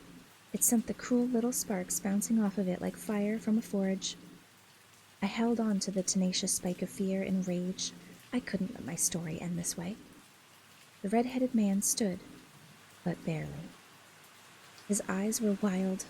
He leaned over his knees and vomited up a thin yellow bile. "We have to go," he panted, before it happened again. I moved between him and the corpse on the ground. If I was a monster, at least I could be a helpful one. "Get on the horse," I said. It came out slurred, like I was on Novocaine. I grabbed the axe from where it lay, next to the dead man. The threads glittered to life, an angry matrix that flexed around my fingers on the handle, biting at my skin with a pain that started out irritating and turned to agony. "Get on the horse," I said, turning my face from the sizzle of my skin. "Now." Still gasping, the younger brother heaved himself onto my dowry. On the ground, his brother jerked, then rose, lurching, his movements close enough to human to make the differences horrifying. I wrapped my burning hands tight around the axe handle. The corpse watched me through eyes like frozen forget-me-nots, and lunged. I smelled sweat and ice and something rank and unplaceable before swinging wildly. The axe thudded into his shoulder with the sick sound of a boot on mud. He looked down at it, and then up. I swore he smiled at me, his teeth small and gray, before folding his hand around my throat. Can you really die in a story? Maybe not. But you can die in a whole world built for it, full of cruel queens and black-eyed princes and men with hands meant for violence. At least, for a little while. My vision opened and closed like a butterfly's wings, and my head fell forward. The corpse laughed again, till I arced up and fixed my lips on his. I blew. Not ice this time. I blew out ice's opposite, the heat and the rage of being away from Ella. Trapped here, forced into the role of murderer by a distant storyteller with no horse in the race. I did it because a girl doing nothing in a fairy tale ends up dead or worse, but a girl who makes a decision usually gets rewarded. My reward was this: the taste of metal and sweat on my lips like two cold maggots, his hands slackening on my neck, dropping to his sides. He made the horrible grinding sound of motor failing and fell to the ground. I angled my head to the side and pulled the axe from his chest. And when I turned, I felt like I was wearing 20 tons of iced-over armor. I moved, shivering, towards the horse. It shied away from me, from the insect onslaught of sparks surrounding me. The red-headed brother leaned down and covered its eyes with one hand, whispering soft things into its ear. The fabric of the world was fully visible now, a glittering weave that snagged around us both. I heaved the axe and swung it through the threads suspending between me and the horse, but nothing changed. "God damn it!" I screamed. I fell to my knees and started crawling. The horse, surrounded by the glittering, shivering source code of the world, did what I'd have liked to do, reared back in holy terror and ran. The brother thumped hard to the earth, kneeling as the wind was knocked out of him. The sparks sizzled, faded away. It was just him again. Me, the dead man on the ground. I felt something begin in my stomach, the ice gathering itself. The air in front of us shuddered like bad TV, and there was a horse, empty air, and then a horse to fill it. Same animal, but wearing blinders this time. "No," I said louder, brokenly. "It can't be." It could. It was. Ella, Ella, Ella, Ella, Ella, Ella, Ella. I said the name until it turned into an aching syllable soup in my head. What did it mean? When I stopped thinking too hard about it, the bright pain behind my eyes went away. There's no way out. Not from the inside. The cold was spreading through me like kudzu. Its fingers crawled up my throat. Soon they would reach my black eyes. The sparkling air had faded to gray. I couldn't remember why the man beside me was crying. I slumped to the ground, anticipating the bite of ropes around my wrists, and all at once the air lit up like a Christmas tree. Two shapes were moving fast towards us, setting the grid of the world alight. A young man and an old woman on bicycles. They were on bicycles, one red and one green. "Get her feet," the boy yelled. His voice was crackled and strange, like he spoke around burrs caught in his throat. He had dark skin, a cloud of dark hair, and eyes as bright and steady as an animal's. A hot thump of recognition cut through the curling cold. He was the one who'd been following me. Not just today, but all my life. In the yard, in the woods, in my father's hall once before he was dragged away. The same body who always set my head to aching, woke the sparks waiting at the corner of my sights. And then he was sat next to me, grabbing my wrists. His touch drew my sense to the surface. I fought against him instinctively and against the woman he was with, gray hair, blue tunic, who tried to hold my feet. "Alice! God damn it! Alice!" The boy ducked out of the way as I pulled a hand free and swiped at his chin with my nails. And then I knew him. I went stiff. So suddenly they dropped me. "Finch!" "Yep, no time to catch up. We've got to break you out of this thing." I had something to say to him. He was somebody I could almost remember. Somebody important. I saw blood and trees and a ceiling full of stars. "But you were dead, weren't you?" When he dipped his head to hear me, I saw the blurred scar across his throat, a narrow brown rope. "Not quite. If you can you stand up? That'll be easier than dragging you, but I'll drag you if I have to, if you forget who you are." "Finch, it won't let me go." "We've had time to look into these things, and it will," said the woman, her voice severe. I gasped at her. "Janet!" She smiled, slightly, and nodded towards the red-headed brother crouching speechlessly on the ground. "Friend or foe?" "Friend, I think. Yes, friend." Janet helped him to his feet, and still he didn't speak. The glittering veins of the world had receded. They weren't close and hot and blinding, They smoldered at a polite distance. "What are you doing here?" I asked. "I did some field research," Janet said triumphantly. "Every ex-story I spoke to says the stories broke one of two ways. They were wound down by the spinner, or picked apart by an inciting incident. And that inciting incident always has to do with a refugee wandering in at the wrong time. From there, we extrapolated." She stopped short, looking at me and Finch. "Oh, but you weren't asking me, were you?" "Your eyes are black all over," he said. His crooked, raspy voice was so changed I couldn't tell how he meant it. He touched his fingers to my chin and hissed, "God, you're well, like ice, obviously. But we don't have time for this. Get on the bike." He was different from how I remembered him, in the dim memory rising from my wrung-out brain. This boy was thick through the shoulders. His hair was shorter than it used to be, and his arms were flecked with scars. Silvery nicks and burns and raised patches of rough tissue. His eyes were what I remembered best, but they looked so tired. I hiked my skirts and straddled Janet's bike seat while the brothers took Finch's. As they pedaled away with 2 stories weighing down their wheels, I looked back over my shoulder.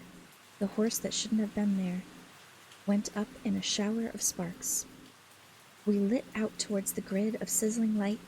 I braced myself, ready for a galactic ripping, or the blinding pain of riding a bike through a wall of fire. But the wall receded as we moved. It stayed ahead of us and beyond our reach, its light just out of blinding. Janet huffed as she pedaled, her wheels slipping in spring mud. We wheeled past a stretch of trees, a run of scraggling bushes, a tree like a weeping willow in bud. We passed them again, trees, bushes, willow, and again, until I realized the woods were repeating themselves on a loop. We were being given a chance to turn around. Every other minute the same blue-breasted bird showed itself on the branches of the flowering willow, singing a chastising 4-note song. "Janet," Finch called back warningly. "I see it." "Stop!" I cried. Janet skidded to a halt. I slipped from the bike, walking a few unsteady steps and turned. "Don't follow me." I left them from behind to walk towards the sparking wall. It was endless, a net hung down the cool hinterland sun. It stayed in place, allowing me to meet it. I kept going, till I couldn't see my eyes open, and then stood there bathing in the light it cast. What would Althea do? The woman who'd built a bridge between 2 worlds, then brought them together like a hand in a glove. I thought of her in the dark, with her daughter, years ago, in a world away, telling a story.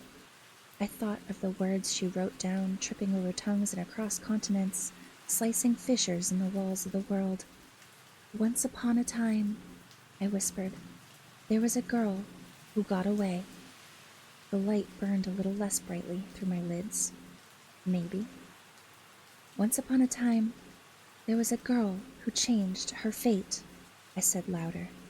The words ran together like beads on a string, like a story or a bridge I could climb. Up, up, up, like a nursery rhyme spider. She grew up like a refugee, because her life belonged to another place.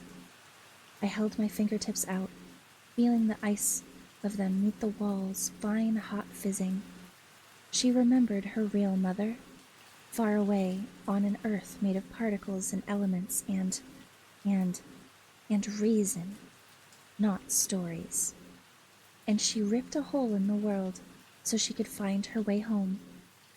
And she lived happily ever after in a place far, far from the hinterland. I said. I begged. And the freeze left her skin, and she found her real mother in the world where she had left her. Slowly, slowly, I opened my eyes. There was a hole snagged in the wall, the air around it glittering like the last wandering traces of a firework. It was just the right size for a girl. I put my hand out behind me and beckoned. The 2 spokes of 2 rusty bicycles clicked closer, but the wall stayed in place. I kept my hand extended until Finch's fingers closed around mine, warm and sure. I led him, ducking, through the hole I made, Janet and the fairy tale brother just behind. When I stepped beyond the border of the story, I felt it in my teeth and my belly button, and the roots of my hair. Behind me, the brother groaned, stumbling heavily against Janet. Finch put an arm around me, and his heat neutralized my cold. We stood at the edge of a shallow valley filled to the knees with fog. I sucked in air that tasted like rain and barbecue. Not too far away, a little girl moved through the mist that reached almost to her neck. Beside her, a man in a white t-shirt laughed, lifting her onto his shoulders. She wore beat-up rollerblades. My whole body was cramped and half asleep. The sun was hot. I was hungry. My nose itched like I was allergic to something, and I stank. Finch did, too. He smelled. His smell and mine were rank and human in a way that made me weak with longing. The brother staggered forward, his eyes round.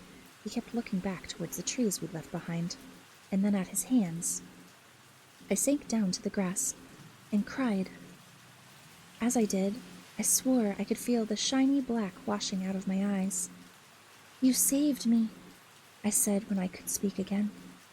"I tried," Finch said, "but I think maybe you finished the job."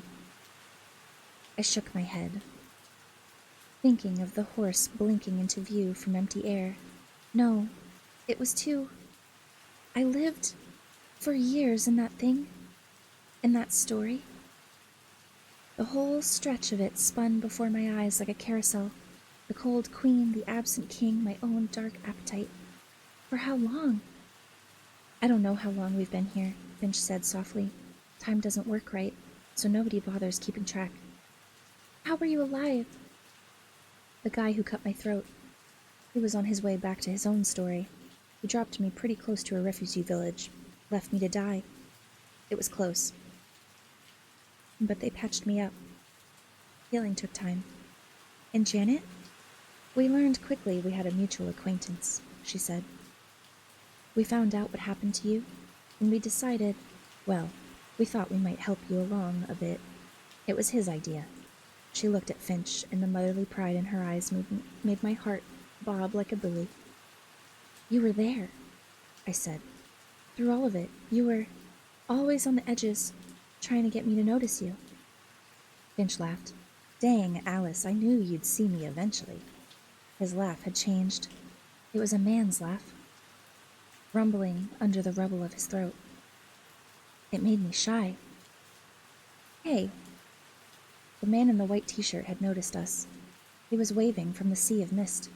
He carried his daughter into one of the cottages, squatting on the right side of the valley, then jogged towards us, but not too close. "Good travels to you," he said cautiously. "Do you have water?" Janet asked. "Food?" They could use it. She gestured at me and the red-headed brother. The man's face cleared and he smiled. "I'm ex-story too," he said. "How'd you—" I began. The clothes and the smell, like burnt hair and, he plucked at the air with the fingertips. That magic smell. He was handsome. 20 years ago, he might have been somebody's prince. Or somebody's poisoner. The hinterland didn't tell nice tales. He brought us a bucket of water, and I sucked down cups of it until my stomach ballooned. The red-headed brother didn't speak until he'd done the same. He kept smacking his lips, letting the water run over his chin. "I can taste it," he said. "It's sweet and it's dusty. Like stone. Can you taste it?" I knew what he meant. Everything I'd ever eaten or drunk in the story paled next to the electric flavor of this river water. "Yeah, I can taste it." He looked at his hands again, trailing his fingers through the air like he was on something. "Look at this. It's all me, doing this. It's mine." He looked up at me sharply, suddenly fearful. "It's over now, isn't it? No more story? No more dying?" I could see Janet hovering over my shoulder, aching to dart in and ask questions. I ignored her, ignored Finch. I looked at the man who had followed me to another world to coax me home with gifts that carried me through the halfway wood. His eyes were hazel, and broad, freckled dusted his cheeks. It was the details that could drive you crazy. Did the spinner really create him just so? Did she decide on that wedge of darker brown in his left eye? Did she engineer my love of honey? Why did you take me? I asked. I tried to say it gently. He smiled faintly, his gaze going inward. I did it for her. For the thief. The thief? You mean Ella? He poured a cupful of water over his hair, tilting his face towards the pale sun. Before she stole you, she wanted to steal me. Oh. 14 years my mother spent alone with Althea in the hazelwood, but not all alone. Not with the halfway woods so close. But if you loved her, why did you want to take me away from her? I wanted to help her. Help you. And yes, myself. You were never going to be free. Not until we broke it. I'm right, aren't I? You were never really free. I shook my head. I felt stunned and hollow, looking at this stranger my mother might have loved. I would never reach the bottom of what Ella gave up for me. I would never know all the secrets of the life she left behind to run with me. So what now? I asked hoarsely. Are you going back the woods to find her? He smiled at me, the kind of smile that cost something. He looked young enough to be a college student. My stupid, yearning heart dipped as I remembered dreamily, long ago, that he was my father. I've lived too many lives since I loved her, he said. I've died too many deaths. It doesn't just... It leaves an echo. It leaves an echo. Would it be the same for me? There'd been moments, even before the story, wild, piercing moments when the hinterlands sang high in my blood and I wondered, should I stay here? If, a world away, Ella might already be gone. Maybe I belonged in this place, where my bones grew in the night and my eyes were black ponds and my cells were made of the same strange stuff that made up the trees and the water and the earth. But now, I was feeling an itch under my skin. Somewhere, far away, on some other clock, the days were counting down on my mother's life. Whether 7 years had passed or 70, I had to get to wherever she was. She deserved to see me this way, as an ex-story, not just a stolen one. I turned away from the red-haired brother. Which way to the border? The handsome man had backed up politely while we spoke, pretending not to hear us. Now his face closed like a fist, and he pointed in a general way towards the land stretching beyond the valley. I don't know what could be waiting there for you, he said, but good travels to you all the same. I turned to Finch. It's time. Let's go home. His face was soft and sorry. Janet touched the red-headed brother's sleeve. She let him gently away. Alice, said Finch. It dawned on me what I already know. You're not coming, are you? He sighed and took my arm, walking with me into the fog. It swirled around our knees, our hips higher. It had a gentle, flexible give, like wet petals against my skin. No matter how much time had passed in this world or the other, Finch had changed. He'd grown up. At the fringes of my story, in a brutal, make-believe world, that wouldn't have been his whole life. He must have been living with more of the displaced all this time. I pictured him at the refugee bar, falling in love with some Earth girl. In my mind, she had a smile without shadows in it, and perfect genes. I was feeling more human all the time. I'm not going back, he said, answering my question minutes after I'd asked it. Why not? Because this was always what I wanted. Not quite the way I got it, of course. It It shouldn't have been like that. Alice, it shouldn't have been bloody. He sounded suddenly comfortingly unsure. I know you've made up for that, don't you think? I hope so, he said seriously. But that wasn't what this was about. I wanted to see something through to the very end, and I've been living here all this time in this world. It isn't all bad. It's beautiful, and strange, and bigger than you'd think. Alice, there's a whole ocean, and ice caves. Oh, you know that. I heard there are pools in the mountains that are a few thousand feet deep, and clear as glass. Fairy tale shit. Yeah, he laughed. Fairy tale shit. And there's a girl. He smiled. It was so kind I almost died of embarrassment. There might be. But believe me when I say I wouldn't leave the whole world behind just for a girl. Yeah, you would. I meant it too. He'd grown into the sort of man who would do more than that for someone he loved. He'd done a whole hell of a lot for me. So what do I do now?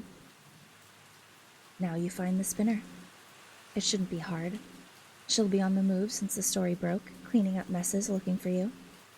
I'm just one big fucking mess, aren't I? That's what I wanted to say, but didn't.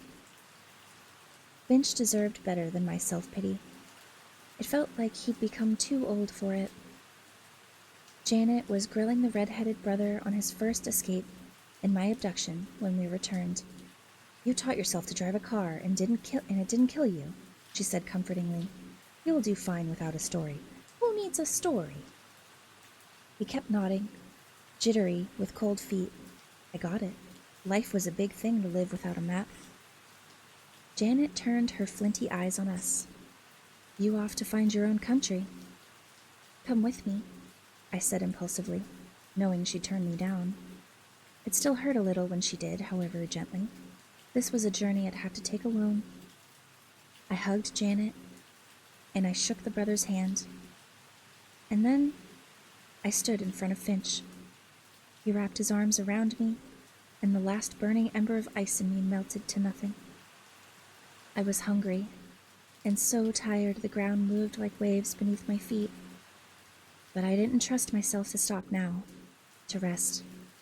I climbed onto Janet's red bicycle and set out for the edge of the world. And that's the end of chapter 29. Ooh-wee, what a doozy of a chapter. Oh my god, oh my god.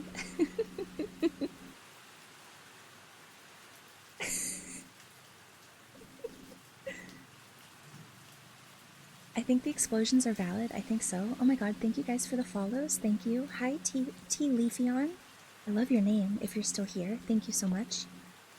Hello, Butterfly Z. Nice to see you. I hope you're having a good night. If I don't know how to love you, I'll leave you be. You guys, please give me thoughts on this last chapter. This last chapter had so many twists. That chapter, I know, right? God, so many twists and turns. The first time I read this book, when you find out that there might be another girl that Finch loves, it kind of breaks something in you, you know, because then it makes you realize that time has been moving differently for everyone. I'm still processing the twists. Narrator needs a raise? Oh, thank you. I mean, I guess I do accept tips, don't I? You guys, doesn't it hurt a little bit to know that Finch has moved on? I mean, you have to kind of think maybe there is a part of him that still loves her, and that's why he wanted to see the story to the end and help her get out of it.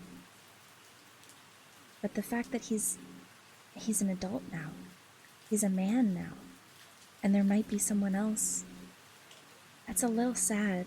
Oh, thank you for the follow. Thank you so much. I mean, there's got to be more to it, but still. I mean, there's only 2 more chapters in the whole book. So, Yeah, there's gotta be more to it, but what? And he won't go back. He won't go back to the human world. I was only here for this one chapter, so I really have no idea what's going on in the book except for this one chapter. Well, Butterfly, I totally understand. There's only 2 more chapters in the whole book, so you're kind of catching us right at the end. But I really highly recommend this book.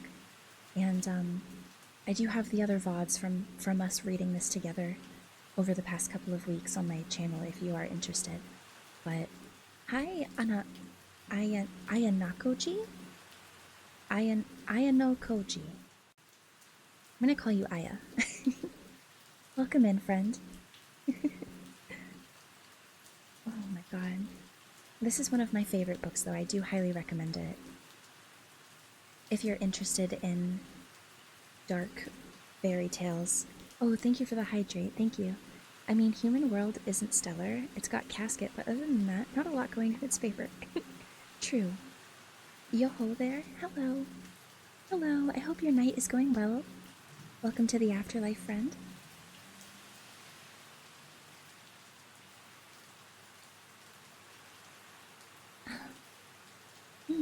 Ooh, dark fairy tales. Yes. Yeah, this book is definitely a macabre modern fairy tale.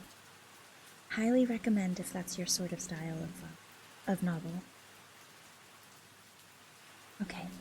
Oh my gosh, I'm like on the edge of my seat. I want to keep reading. I genuinely do love the modern setting with all of this too. It is really nice. Does Casket also have a tail?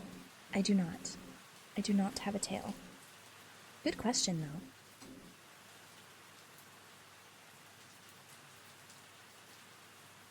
My day is going well today. I hope you're having a lovely night as well.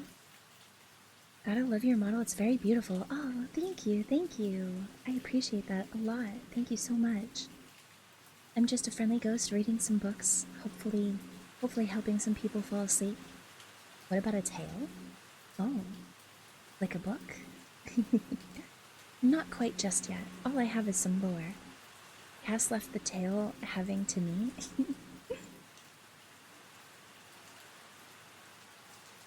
Yes, I did. Yes, I did. You can have enough tail for both of us. How about that? I'm probably gonna fall asleep on stream, don't mind me. That's okay, that's what I'm here for. Please feel free to let me read you to sleep. Get cozy, pull up a blanket, and enjoy. Hi, Slothy! Oh, it's so good to see you, Slothy. I've missed you. I hope you're well. Falling asleep is totally fine. Hi. Oh, lovely to see you. Lovely to see you. Okay, chat. I am. Hopefully you are too. I am doing absolutely stellar tonight. I love this book, and I love reading to you guys, and it brings me so much joy.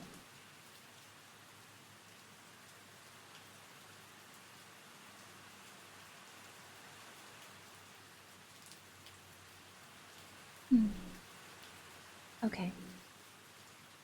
Let's get into it. Chapter 30. The land beyond the valley was uneven. Grass littered with rocky bits where my wheels caught and turned. The sky was a mottled blue, the sunlight strange. I rode for a time alongside a stream that flowed but made no sound. I passed a quarry and crossed a bridge barely wider than a car, stretching over a ravine so deep I couldn't see the bottom. The earth and the sky looked unfinished here, sketches from a restless pen. The air was thick and silent. I wheeled through a tunnel of firs that moved their branches and smelled disorientingly like rain on hot pavement. Past them was a dirt road with endless flat plains on either side. Far, far away, I saw a glittering line at the horizon. The ocean? I sniffed, but smelled no salt. I rode till the water in my stomach stopped sloshing.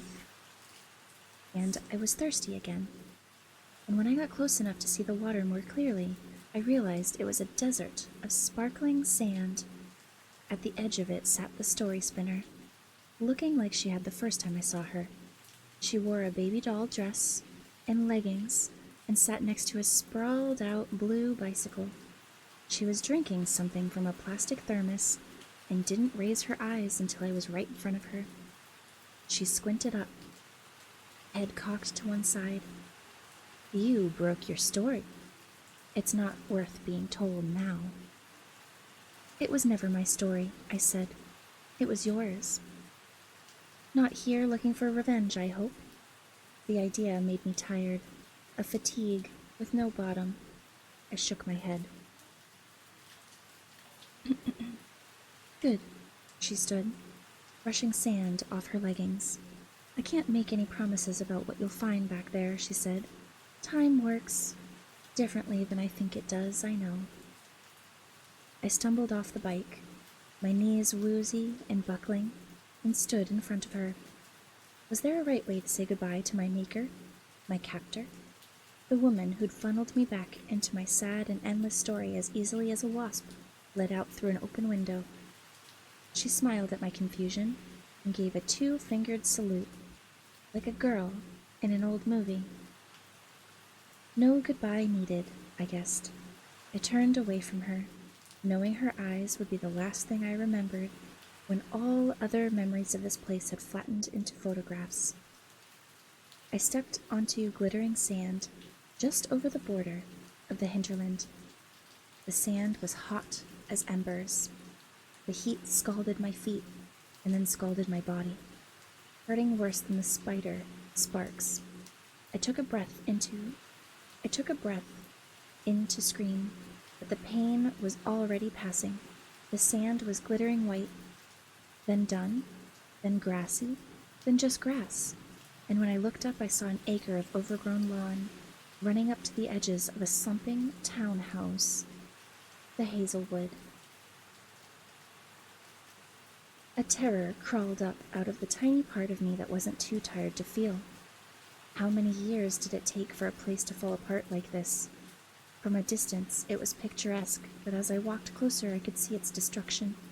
The great house looked like it had grown up from the ground, and the ground was trying to take it back. Vines grew through cracked window panes, and grass crawled over the steps.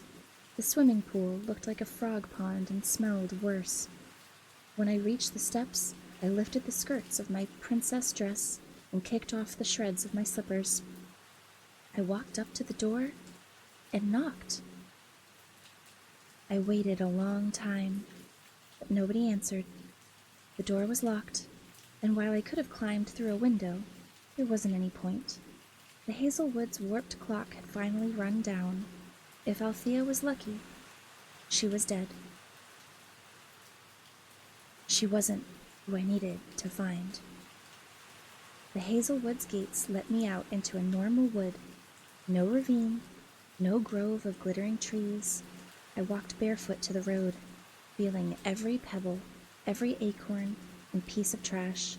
The first few cars slowed down to look at me in my ragged dress, my hair that fell almost to the tops of my thighs, but none of them stopped.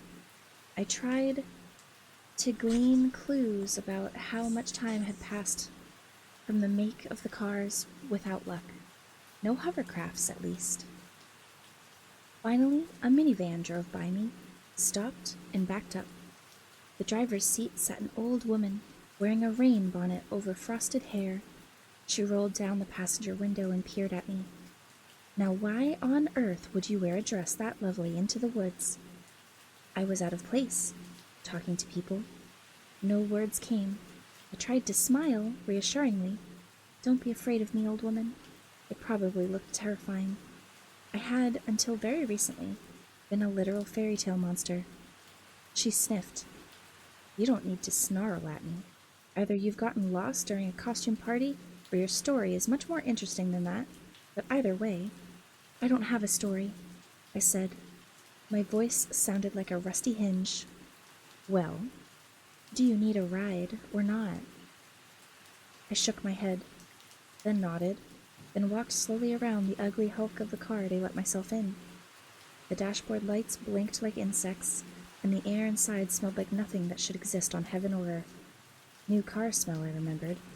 Keep it together, Alice. Thank you, I mumbled, about 5 minutes too late.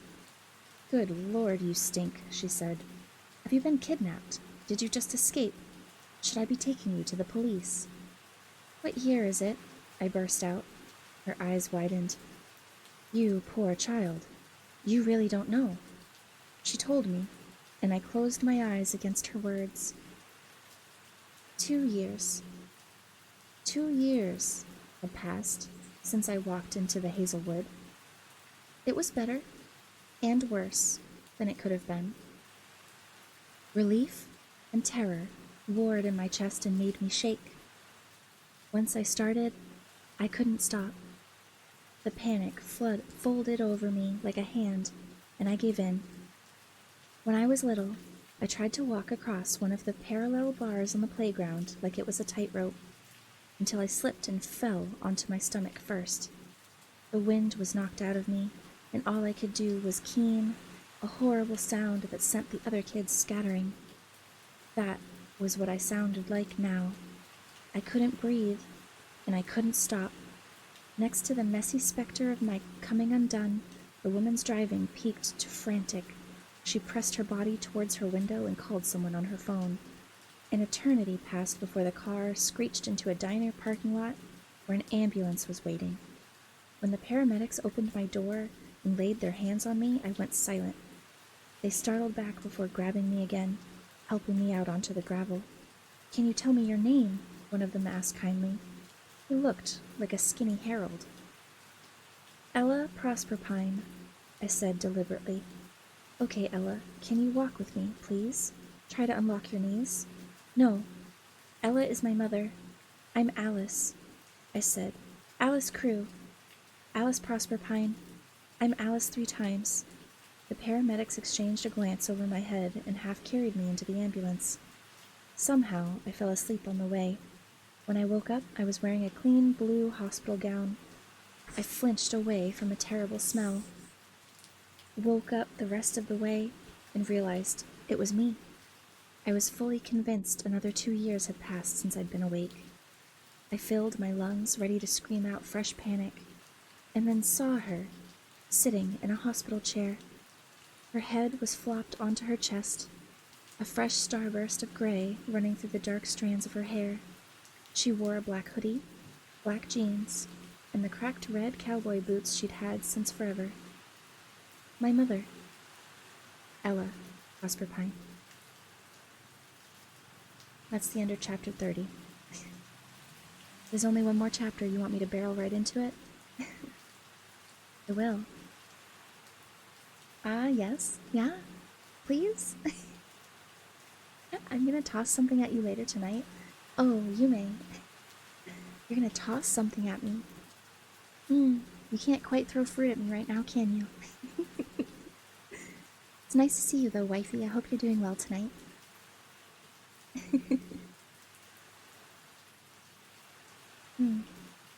Okay.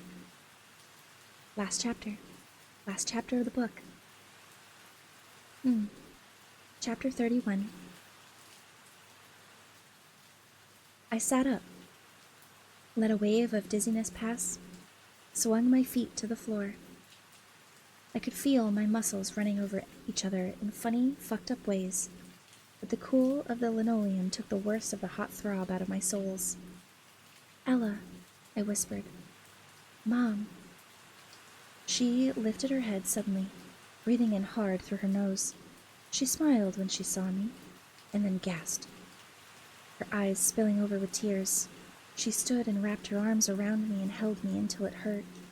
When we cried enough and studied each other's faces, and I'd counted her new crow's feet and gray hairs and decided I could live with losing 2 years, she asked me, You know, don't you?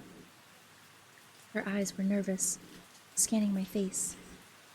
Know what? Who I am? What I did? How I'm not really not your... You are. I said it like a vow. I repeated it until she believed me. A long time after that, once the doctors had come in to examine me, and Ella chased off a policeman who wanted to take a statement, and a ripped, like a wild dog through the contents of a hospital tray and half a vending machine, she told me her side of the story. The hinterland had taken her from Harold's and put her in a dingy, empty studio apartment in the Bronx. No phone, no fire escape, no neighbors, no way to pry open the windows or doors. After 3 days, she was nearly starved and all screamed out when she tried the front door for the 1,000th time. And it opened.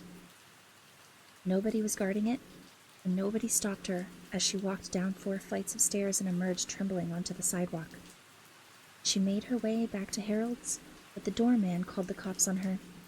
A friend from her old catering job gave her some clothes and some cash. Her credit card was canceled, and the old card she'd used before Harold was attacked to an almost empty account. She sold the jewelry she was wearing and followed the same path as Finch and me, renting a car and heading to the Hazelwood. But the halfway wood wouldn't let her in. She lived in a motel at first, before finding a place above a hairdresser's in Birch, of all places. She worked at a diner, hiking the woods looking for an entrance on her days off.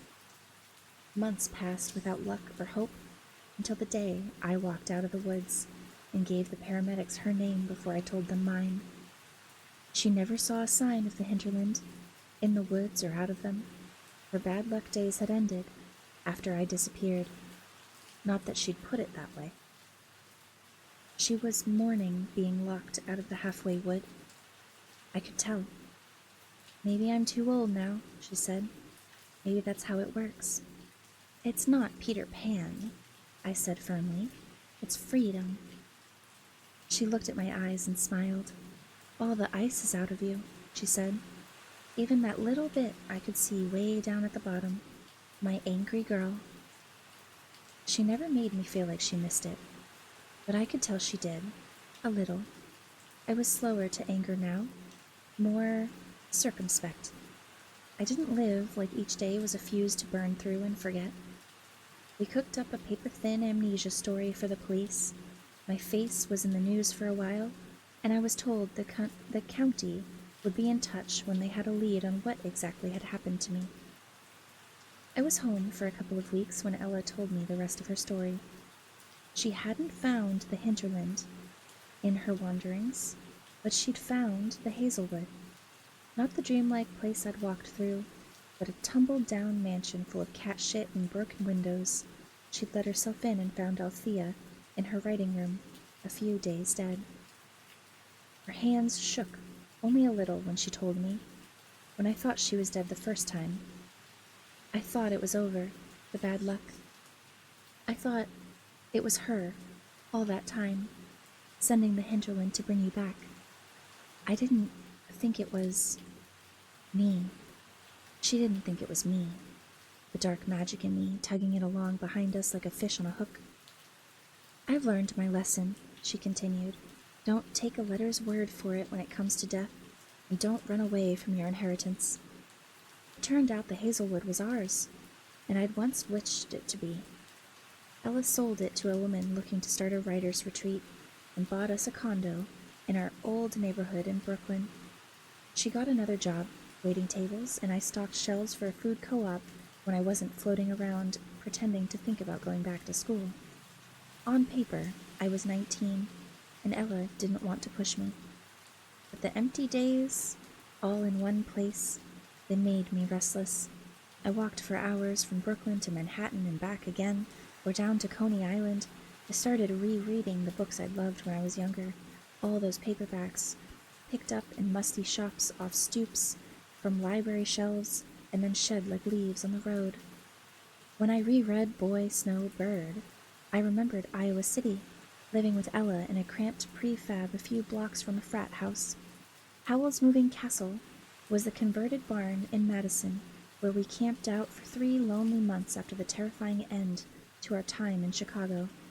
As I read the words, I felt memories reasserting themselves like letters drawn into misted glass.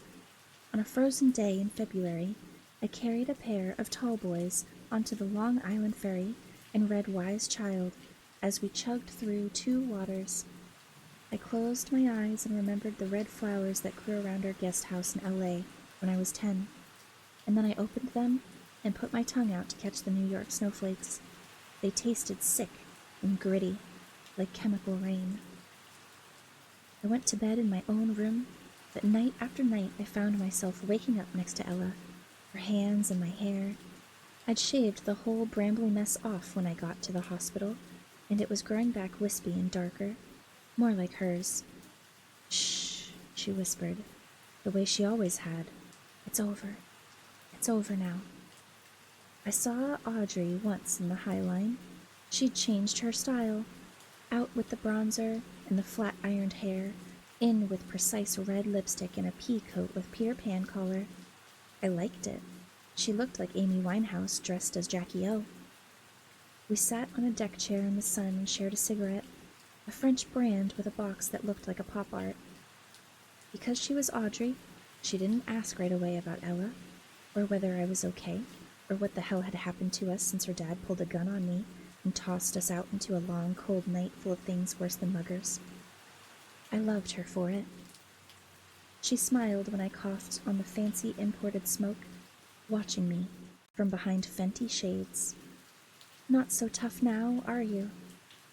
I seized onto the piece of intelligence, what I'd looked like from the outside 2 years ago. Was I tough when you knew me? You were scary as fuck. You know that. You looked like a haunted China doll. She peered at me over the tops of her sunglasses, eyes lined like Isis. Now, you seem a little, I don't know, lost? How's Harold? I asked, changing the subject. Oh, he's fine. In love again, as always. How's Ella? I paused, letting the cigarette burn down between my fingers. How was Ella? Resolved, I said finally. All that scary shit. It's resolved. Good, Audrey said with a note of finality. She plucked the cigarette from my fingers and took a last drag, and then pinched it out and put it in her pocket. She gave me a hug that was all elbows, and then walked away without looking back. I knew I shouldn't, but I couldn't help walking by Ellery Finch's building, staring up at the windows. Of course he'd disappeared, too, the same time as me, but his father must have written him off as a runaway. As far as I could find, he hadn't even made the papers. Maybe they hired a private investigator, or maybe they really had cared as little as he thought. But I doubted it.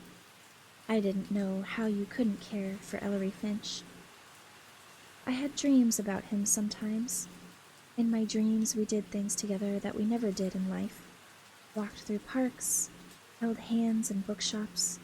I woke up from a dream in which we'd waded in water up to our knees with the realization that I could picture him now, without seeing his near murder in the trees. It had played and replayed until it burned itself away. I would have gone on like that forever, I think, using paperbacks to shade old memories loose, and roaming around as if permanently sun-stunned. But when I'd been home for just over a year, I ran into Janet and Ingrid, drinking iced coffee outside of the East Village Cafe. My vision went full dolly zoom, and I stopped so fast a woman ran her stroller up onto the backs of my heels. I got out of the way, muttering apologies but refusing to peel my eyes from Janet's face. I walked towards her with my arms stretched out like a zombie, like she might get away. She seemed happy to see me, but mildly so. Like it was a pleasant surprise, not a seismic shift in reality as she understood it. You look much better without the frostbite, she said, standing up and taking my hands. Ingrid nodded coolly from beneath the brim of a Met's cap. What did you... Shh, sit, eat something. Ingrid? Her accent was more British than I remembered it. Less hinterlandy. Reluctantly, Ingrid handed over a square of oily cake wrapped in parchment. It slid like wet sand down my throat, and it did make me feel better. How did you get here? I asked when I could talk again. Janet reached her fingers down her front and pulled out a flat purse on a strap, like the money belts old ladies wear when they vacation in big cities. Which, I guess, is what they were. But she didn't pull out a stack of traveler's checks, she pulled out a flat booklet. It was a green leather stamp in gold. Passport, it said across the top, and Hinterland, in between a flower like the one on my arm. I held it gingerly, like it might evaporate, and opened it. There was a flurry of stamps inside, some with dates that made sense, and some that didn't. The stamps were of doors, mostly, but one was a ship, one a train, another a stylized boot. The places' names were unfamiliar, so odd they slipped from my mind before I could understand them. I smiled wider than it had in weeks. More doors. You found them. Not by myself, Janet said modestly. There were some mixing of refugee groups near the end. Some of them knew a few tricks I didn't. More than you'd think relies on having the right paperwork. Near the end? Of what? She tugged the passport from my grip and slipped it back into her purse. Tucked the purse away. Well, things haven't been so up to snuff in the hinterland these days. I'm afraid we started a bit of a trend. One broken story begets another. You weren't the only doomed princess that wasn't happy, that wanted a happier ending. Wait, I was doomed. What was my end supposed to be? I never knew. I think it's best if you keep not knowing, don't you? Wouldn't want to make any self-fulfilling prophecies. Anyway, the place doesn't run the same without the stories ticking away. Things are getting a little fuzzy. I nearly fell through a thin place, Ingrid put it. Right, Janet said. She was knee-deep in the ground, nothing but black and stars under her feet, and the damn story kept trying to weave her out of the world. But we got her out all right, didn't we? Ingrid made a face, like it wasn't that all right. Finch, did he come back with you? Janet's face went soft. He didn't. That boy has other worlds to explore. We're not always born to the right one, are we? I didn't know how badly I wanted to see him again until I learned, one more time, that I never would. I don't know who I am without it, I said impulsively. I said it like an ugly secret. Without the hinterland. You weren't back in it so long, were you? Without the ice. Ah, well, you aren't the first ex-story to feel that way. It's like half of you got sucked out with a straw, isn't it? It was. It was exactly like that. What should I do? I asked desperately. She touched my cheek, then wrote something down for me on the back of a napkin. An address, a date, a time. That was how I ended up in a Nag Champa-scented psychic parlor on 36th Street. The psychic wasn't in. She didn't start work until noon, and it was 10 a.m. on a Sunday. But the room was half filled with people who had singular faces, cruel features, or loved ones, delicately drawn. More than one of us had feral Manson eyes, rose-red lips, chapped mouths bitten until they were bloody. I estimated 2/3 of the room were nicotine patches, and nearly everyone had ink on whatever skin was visible. Tattoos of remembrance, bits of hinterland flora, or the outline of a dagger, or a teardrop, or a cup, or a door. And all of us had something empty in our eyes, something eager to be filled. There were some fully human refugees there who'd lived in the hinterland too long to know what to do with themselves back on Earth. But most of us were ex-story. When their worlds fell apart, our world, they came here. Every week, the hinterland's refugees gathered in the psychic's parlor to talk, drink coffee, settle grievances. It was a last stop before prison, or an institution for lots of them. The violent ones, the Briar King, were already gone, faded into the crowd, burying themselves where they could to do the most damage, or dead. When a world dies, it doesn't go with a whimper. I felt like an outsider there, too. But then, We all did. I'd sat at enough misfit lunch tables in my life to know the feeling. We were each our own island, gathered together into one messed up archipelago. I stocked up on oats and pecans and lucumba powder at the co-op and tried to stay in my own bed the whole night. I read books that helped pave over the chinks and crayons in my memory and let Ella comb henna through my hair. On Sundays, I drank bad coffee and listened to refugee stories, and they started to fill me up. My memories became denser. I was building a scaffolding out of them to hang a real life on. With a girl whose fairy tale had been so dark I didn't see how she could be any less than a sociopath, I made a pact. We'd go to school. Her for the first time, and me again. By then, the group had someone at work forging documents for anyone who needed them. My friend became Sophia Snow, a fairy tale name I tried to talk her out of. I went with Alice Prosper Pine and moved my birthday 2 years up. I wanted to be 17 on the record. The doors to the hinterland were closed. The world winked out. The ice was out of me. The spinner's world had set Finch loose too. At night, when I couldn't sleep, I pictured him, journeying through starry spaces and dusty doors, strange universes he could sift through like coffee beans. Sometimes, after those restless nights, I'd wake up early in the morning, woozy with dark dreams. I'd check my reflection in the mirror. I slide on sunglasses before Ella wakes up, and I go walking. I drink scalding tea and ride the ferry and breathe hard into my hands. And when I come home again, my eyes are brown and faultless, and you could almost say they look like my mother's. Ella Prosper Pine. And that's the end of the book.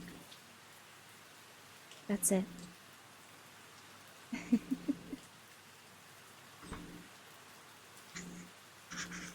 I can see why you love this one. It's such a good book. It is such a good book. It is so good. That was great. It really pulls on my heart, this book. Like, sequel when? There's no sequel.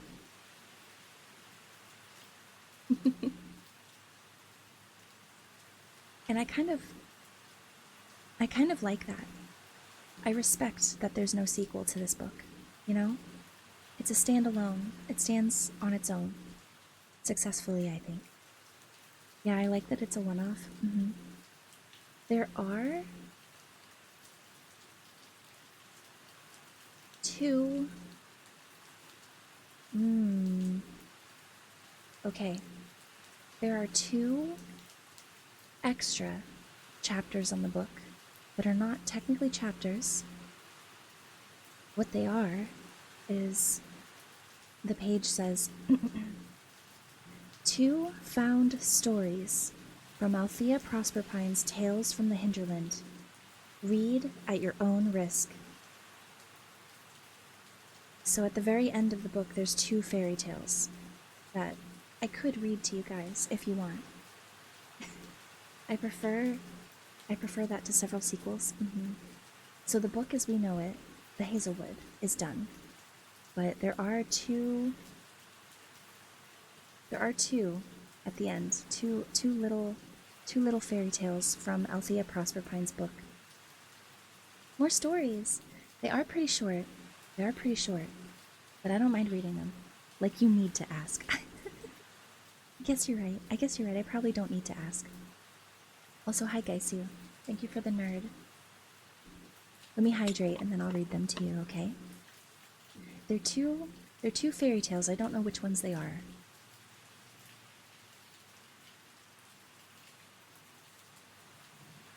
Okay. Perfect was about to redeem that. You guys are just on the same page. Oh, thank you for the stretch. do that for you before we get into it.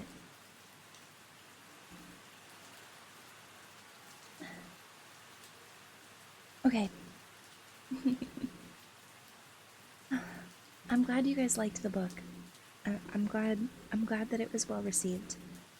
It really is one of my favorite ones. It sticks out for me. Okay. Oh. For sure, it was a really solid first choice. Don't hi, Gaisu, like I haven't been here since the beginning. I've just been very quiet. Oh, I just meant like a greeting. I'm sure you would have just thrown fruit at me if you could have, so appreciated. Okay. The first of two. Oh, wait. Oh. Good job. Okay, the first of two fairy tales at the end of this book.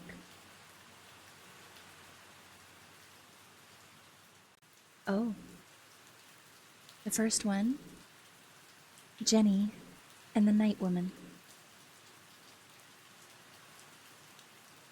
A rich farmer and his wife, heartbroken because they could not bear a child, prayed for the gods to give them one, but there were no gods to hear. And so, because they knew the way of things in their part of the world, they got their child through different means. In spring, the wife swallowed the pink and white blooms of an apple blossom. So eager was she to do it that she didn't notice, at the flower's heart, the creep of brown. It had half rotted with rain. By summer, the blossom had ripened and unfurled, turning to fruit in her belly.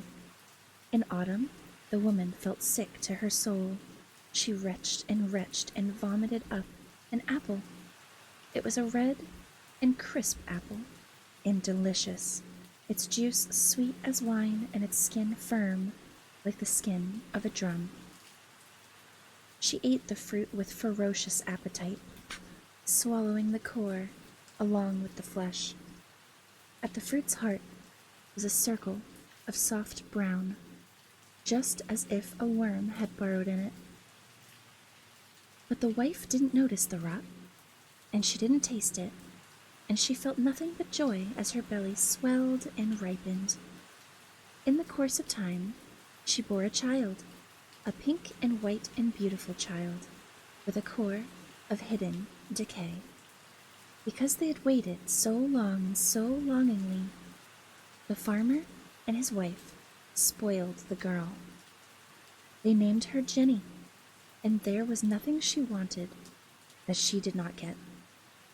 Day by day, year by year, she grew prettier and prettier, and worse and worse. By the time Jenny turned 12, even her father could see it. She's a grown girl and a farmer's girl, he told his wife, not a princess, beautiful or not, who will marry a farmer's daughter who thinks she's royalty. Reluctantly, Jenny's mother agreed. They would no longer obey her every whim. The next morning, Jenny wanted cake for breakfast. Remembering her promise to her husband, her mother refused. Jenny looked at her a long moment and then ate her bread and jam. That afternoon, Jenny asked for one of the kittens the barn cat had birthed. Her mother told her no. They'd been promised away. Jenny narrowed her eyes and said nothing. That evening, they were hurrying back home through town, where they'd traded eggs for salt, when Jenny spied a glassblower selling his wares. She demanded her mother buy her a glass flower. No, her mother said. You have enough pretty things, and you break most of them. Jenny screamed. She tugged her golden hair and stamped the heel of one of her soft leather boots, but her mother wouldn't budge. You'll have to wear broken shoes, she said grimly. Furious, Jenny slapped her mother across the face. Quick as a thought, her mother slapped her back. Jenny had never in her life been struck. Holding her cheek, crooked, in her broken boot, she ran past the edge of town and into the trees. Soon her mother's cries were beyond hearing. At first, Jenny was warmed by the thought of her mother's regret, and then Jenny was angry with her mother for disobeying her and forcing her to run away. And then she grew frightened as the forest's familiar edges gave way to something wild and unknown. The sun was down, and both Jenny's boots long abandoned when she saw a glimmer of light through the trees. The glimmer became a flickering orange glow. It made Jenny's mouth go dry with desire for food and a fire to warm her hands by. She wasn't afraid of who she might meet there. So certain was she that everyone she met would love her. Her certainty dimmed when she saw the person sitting on a fallen log beside the fire, staring into its heart. A girl with tangled hair to her waist, wearing a red kerchief and a rough brown dress. "Go on your way, or sit beside me, but choose one," the girl said, staring into the fire. Her voice was old and deep, like she'd borrowed it from another person. Jenny came forward on dirty feet, one hand tugging at her hair. She tilted her head sweetly, imagining how the firelight must be playing over the beauty of her face. "Please," she said, "won't you help me? I'm cold and hungry and lost in the woods."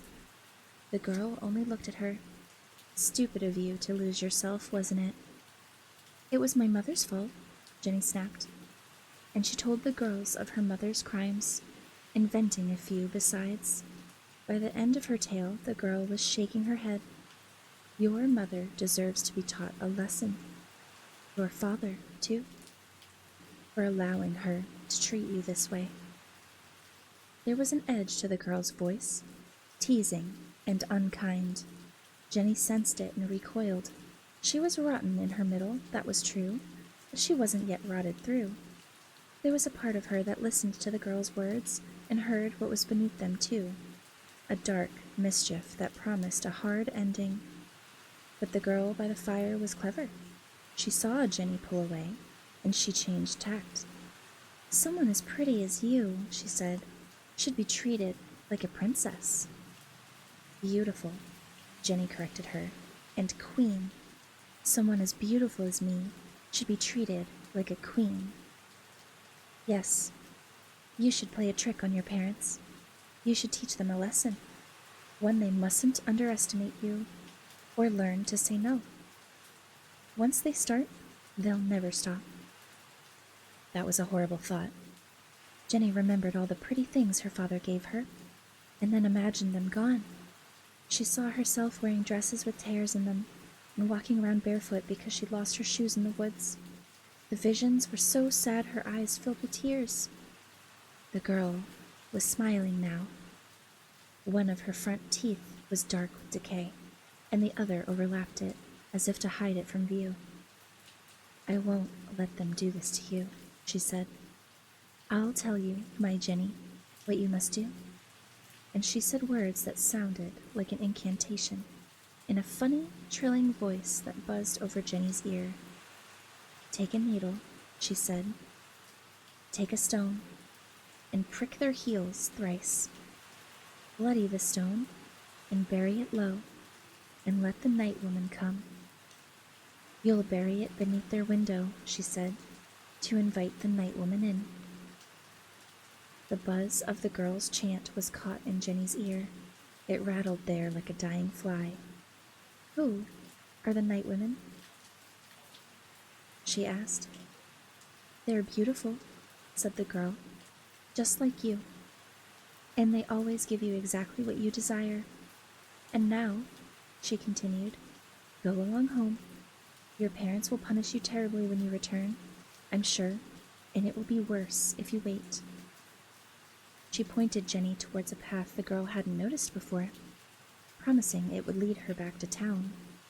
Jenny left her sitting by the fire in her old brown dress, smiling her brown and white smile. The walk back was quicker than she thought it would. She'd been outside town all along. The first thing she saw when she broke through the trees was her mother, wringing her hands, and her father holding a lantern.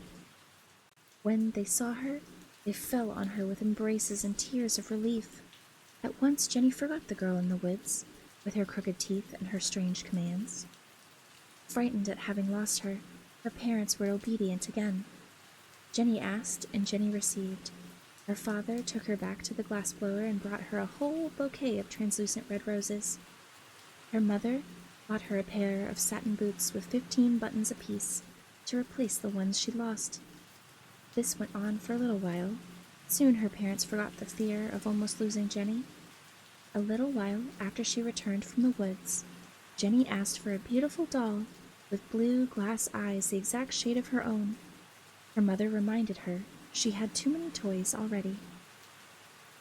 When her father's friends came over to drink beer and laugh at jokes, Jenny didn't understand. She was made to stay in her room, instead of paraded out in a new dress, her hair combed to shining.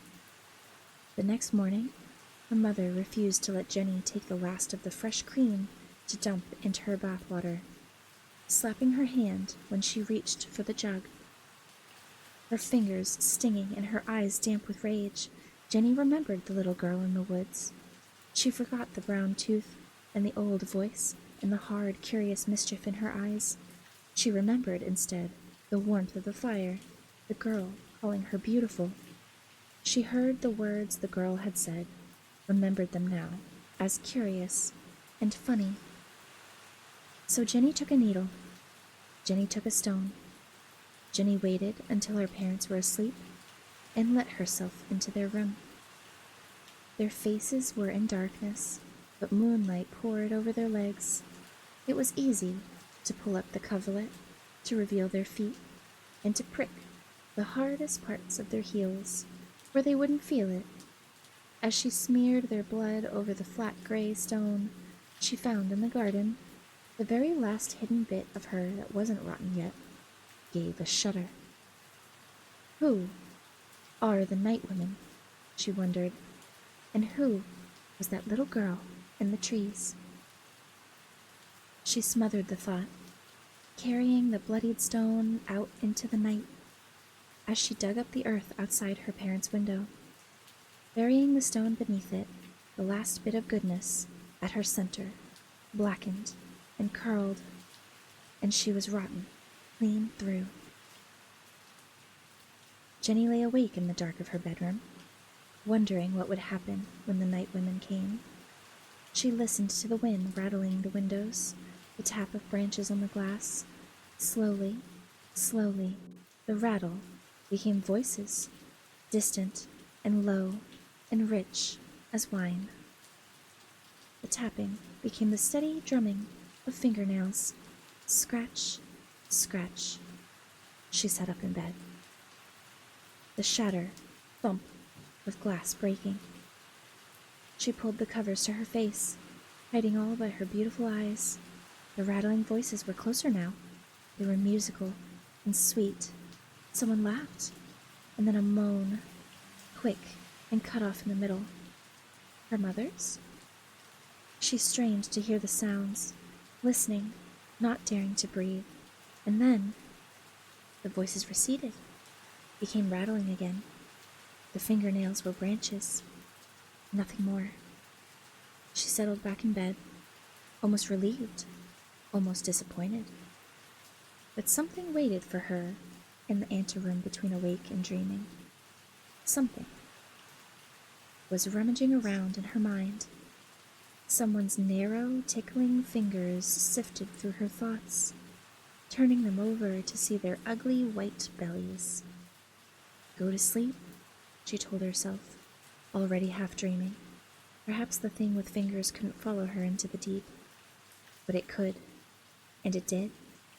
By the time the sun rose, Jenny, sleeping Jenny, had no more secrets. She woke feeling slow and cold and hollow. Before the sun was fully up, Jenny's mother opened her daughter's bedroom door. She was smiling. Her hair was braided back, and she wore the lovely green dress she saved for weddings. In her hands was a breakfast tray covered with good-smelling things, and she laid it across Jenny's lap. For you, my love, she said, kissing her daughter's forehead. Jenny's father, behind her, smiled. Only the nicest things for my beautiful girl. There was a thin line of sweat above his lip. His foot would not stop tapping.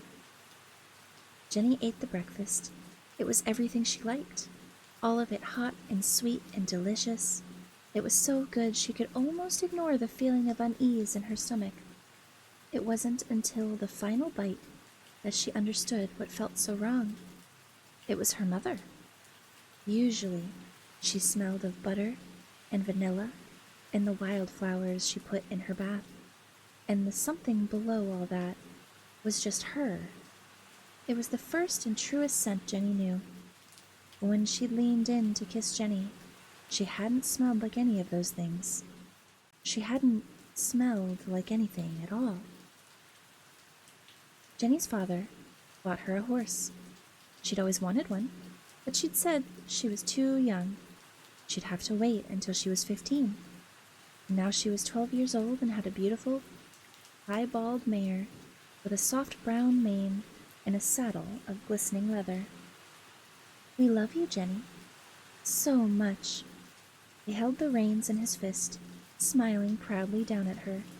The horse shied away from her father's touch, as if its fingers were fleas. Jenny loved her horse.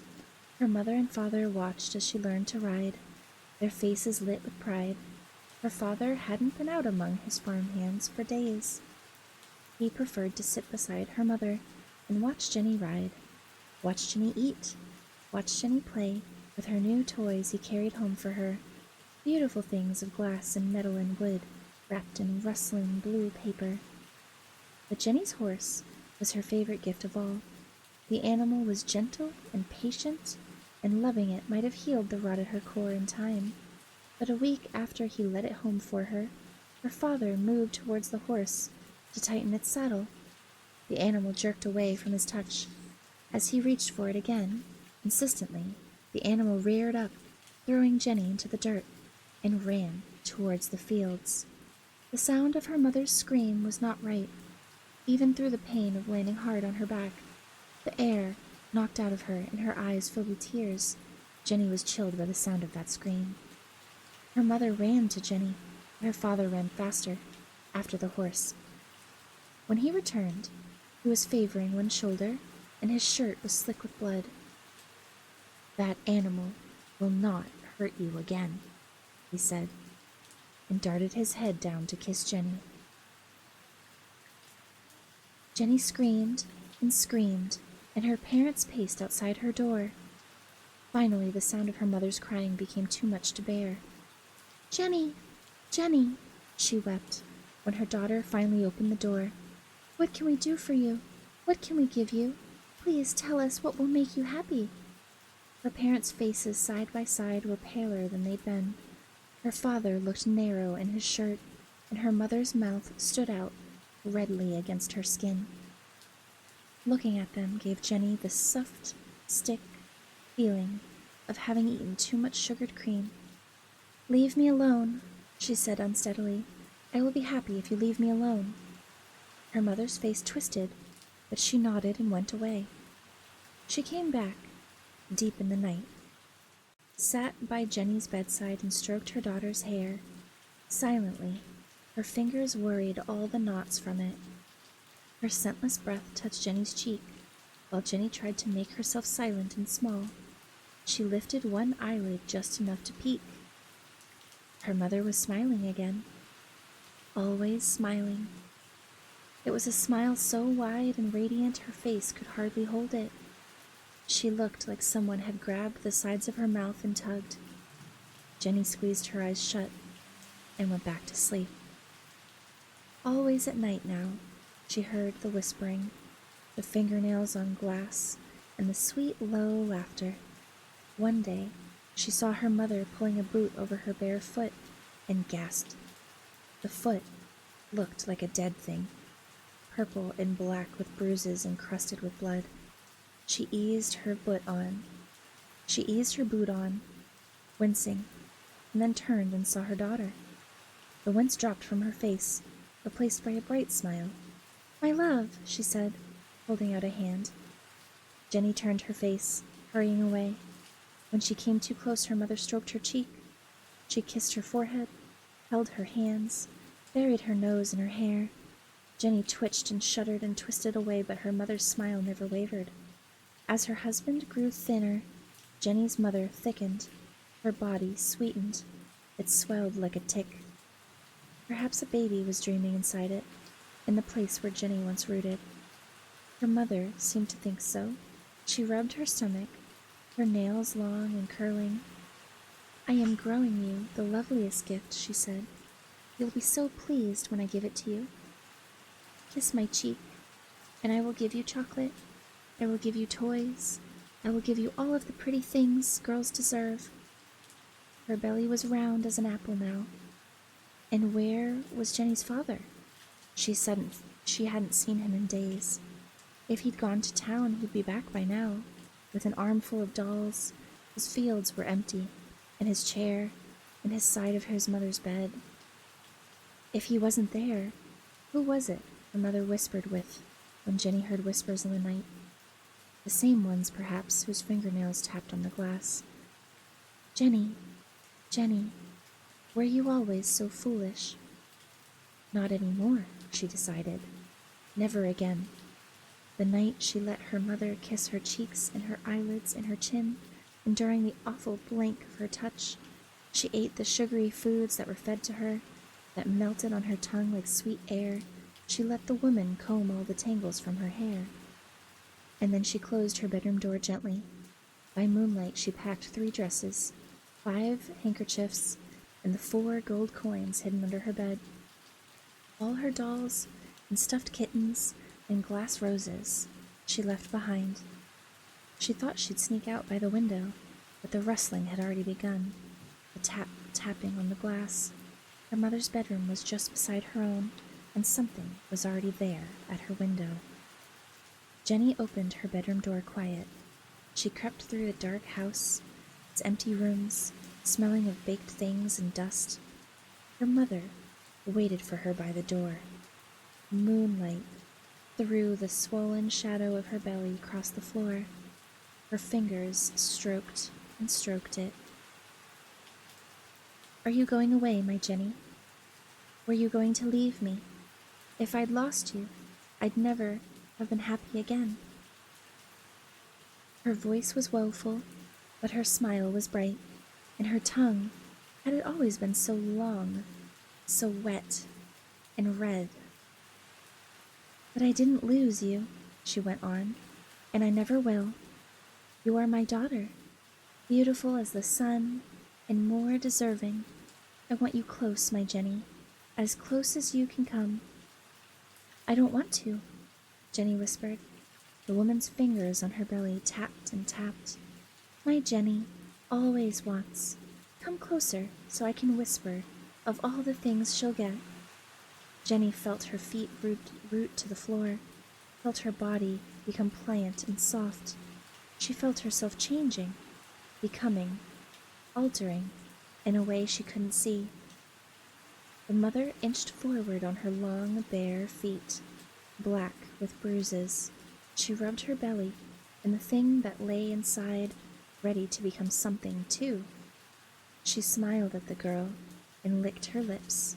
Her smile was wide, then wider, a grin, then a gash, then an unpeeling. Jenny was sweeter than you'd think. It's always that way with rotten things. When the mother was done, she laid down for the last time in her life. Her body made an awful sound as it fell away from the thing her stomach carried, like a peel from a fruit. The thing she'd birthed stretched. It untucked. It was shaped like a shadow that warped and ran and bent in odd places. With a shudder and a sigh, it gathered itself in the narrow form of a woman, beautiful, with fingernails made to scratch at windows. Jenny's blood on the floor was red as candy, and the mother's gathering in the black pools, reflecting moonlight like the glass eye of a doll. The night woman was wet with it. as she let herself out into the open air to greet her sisters. And that was the end of Jenny and the Night Woman.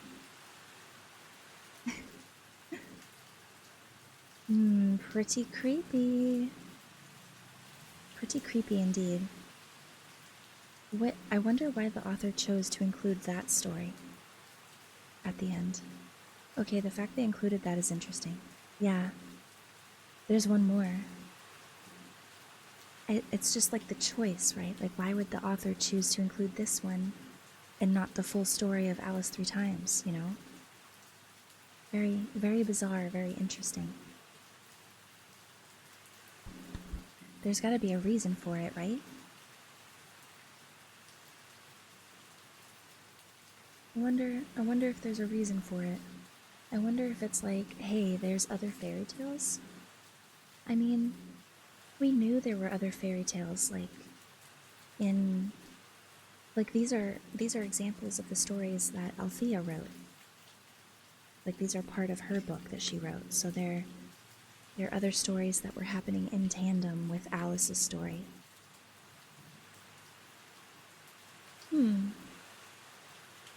Bizarre. I wonder if perhaps we ran into Jenny at some point in Alice's escapades while she was running through the hinterland. Or perhaps it wasn't Jenny that we ran into. Perhaps it was the horse, or Jenny's father, or something. Maybe it was one of the background characters. We would have to go back and investigate that. Perhaps. Okay, one last fairy tale, and then we're done. The last one is called Ilsa Waits. And I know that Ilsa Waits was mentioned a couple of times in the book. At least one time by Ellery. So let's see what the story is. Ilsa Waits. Ilsa was 6 the first time she saw Death's face, and she never forgot him. Oh my goodness. Thank you. Thank you so much. We hit our follower goal. Oh my god, thank you so much. Black Rose. Welcome to the afterlife, friend.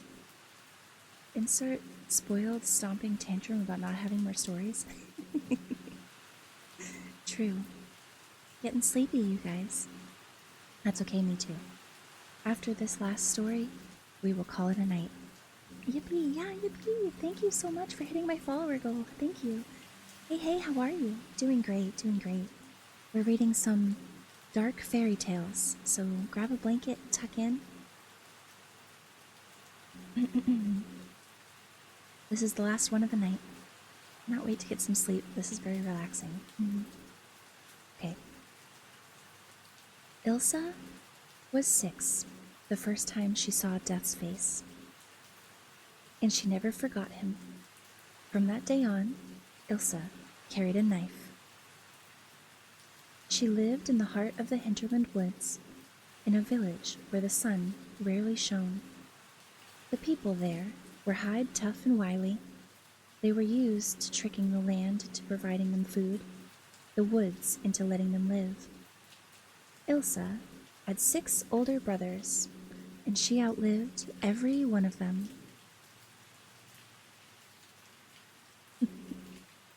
One was taken by dream sickness, one by bad milk, one went mad in winter and froze, and one took his life with a knife.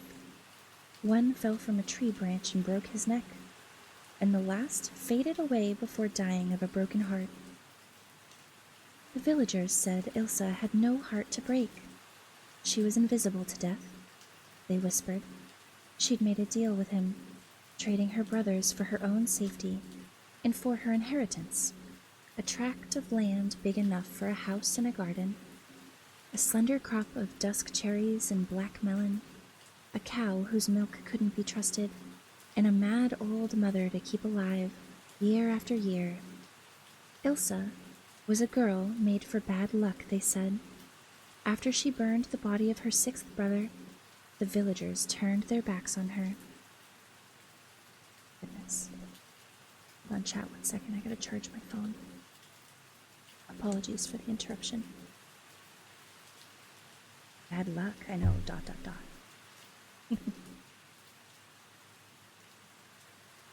But Ilsa had a secret that kept her from despair. His name was Tom. He lived on the other side of the village, and she loved him almost as much as he loved her. First, their love was secret because they were young, and then it was secret because love had no place in a home marked by death. With every loss, it became harder to tell, to become engaged, to marry, until the two decided they couldn't wait any longer.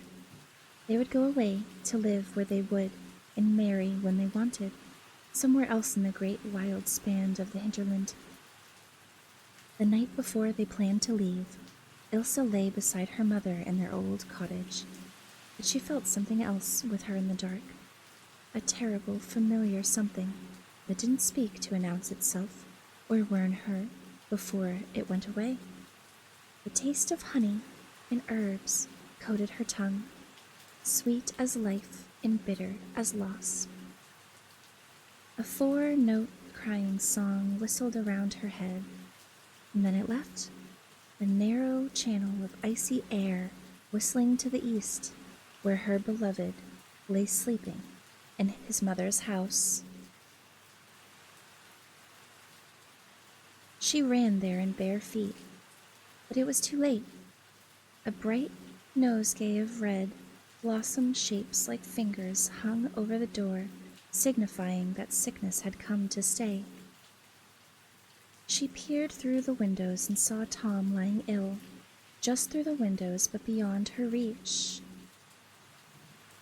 When news spread of his sickness, the few who knew about him and Ilsa whispered that she had caused it, that once again she was drawing death close to do her bidding. But while it was true Ilsa had once met death, they'd made no compact. She'd seen him easing the last breath from her father's body and had guarded against him ever since, a copper knife in her boot, a narrow heartwood hairpin tucked beneath her temple. Death was wily, too, and 6 times he's eluded her. She'd heard the tread of his boot and smelled the grave dirt on his breath, but she never again saw his face. And now death was coming for Tom. On the 3rd night he lay dying, Ilsa walked through the village in a blood-colored dress. Oh my gosh, we did see her. The blood-colored dress. Her feet bare and dusted in her 6 brothers' ashes. We did. These are stories we met. Oh my gosh. Hi, Surya. Welcome in. Hello. I can't believe... Okay, yeah. These are definitely stories we met. That's why they're here. Exactly. Ilsa walked through the village in a blood-colored dress, her feet bared and dusted in her 6th brother's ashes. In one hand she carried her copper knife, in the other the fresh-killed body of a songbird. She hummed cremation songs under her breath and left a narrow trail of sparrow's blood on the dirt. The villagers watched her come, and some ran along ahead of her. When she reached Tom's house, his mother was waiting for her in the doorway holding a hatchet. When she saw Ilsa standing there like a specter, like a dirty blood bride, like a trap set for death, she let the hatchet fall from her shoulder and let Ilsa in. Tom lay in the middle of the cottage, one's room. His hands were full of earth to bind him. Pools of moonlight on water lay at his head and feet to confuse death. But Ilsa had tried those tricks already, and death had melted through them like wet sugar the moment her head was turned. Tonight, she would not turn her head. Tonight, she would catch death and lead him away. The house was empty. Death had already come for Tom's father, and marriage for his sister. His mother prowled around the house with her hatchet, and Ilsa was alone. She washed the earth from Tom's hands with the hem of her skirt. She drank the rest of the water and let it spill down her front to make a mockery of death. She dropped the sparrow to the ground and crushed its bones with her foot. When death slipped in, it was between one breath and the next. There was Ilsa, Tom's shallow breaths, and moonlight. Then the girl, the dying man, the moonlight, and a shape in a narrow cut coat, his boots made of a fine tanned leather that wasn't animal. Ilsa believed she'd remembered his face, but she was wrong. There were the pale eyes, the dark skin, the hair that wasn't any color she could place, the smile slow growing, and the teeth hooked on lip, and the wide hands almost lost in the unlit spaces of the cottage. But she'd forgotten the quick life in his face, the scent of faraway and long ago, the sense of distance and open skies and hot sun and wide water and places she could only fathom the edges of. When he held out his hand, she dropped her knife and took it. His grip was hot and dry as dust. He led her to a carved red door where before there'd only been beams, and stood back. "Open it," he said, "or don't. But no, I haven't bewitched you." Ilsa felt it was true. Her mind and body were her own, so she opened the door. On the other side was a hallway of cool white stone. Ilsa forgot the village, and the dead, and the dying, the moment her cracked feet crossed over. She followed death through passages filled with the rushing sound of water, and halls where pillars alternated with air, up and up to the place where a king lay on a bed draped in black. The king was young, his eyes were bloodshot, and he was alone. Kings cannot escape death, said, and used his fingers to sieve the final breath from the king's mouth. It took the form of a steady blue flame, which Death tucked into the canteen that hung around his neck. Then he took Ilsa's hand and jumped with her through the window behind the king's bed. They landed light as leaves in a night garden that smelled like lavender. An old woman lay under the wavering leaves of a piper plant, her eyes soft and an arm curled over her chest. Death wound the last rattling bit of life through her teeth like a lock of bronze hair and dropped it into his canteen. "The innocent cannot hide from me," Death said. There was a dark joy in his voice. At the end of the garden was a pond. Ilsa followed Death into its waters. When they were submerged to their necks, the world spun like a hoop and sent them crawling out onto the other shore of a green island that sat like a mossy stone in the heart of the hinterland sea. A blue-eyed woman in traveler's clothing stood at their arrival, drawing her sword. Death twitched his fingers like he was coaxing a cat, and the woman's life fled from her throat on a tide of glittering sand. This time, he seemed to marvel at it, a red wisp, like a twist of blown glass, before tucking it into his canteen. "Those who hide cannot escape me," Death whispered. His breath crackled like cremation fire. All night he led Ilsa from place to place, bleeding the life from men who cowered and women who wept, children who watched him with wide eyes made of stone and sickness, and babies whose last light looked like glints of sun on water. When he was done, his head hung low with the weight of his canteen. Ilsa saw sand and sea. She saw stone and sky. She saw palaces of ice and brick and marble and villages like her own, trapped in the trees.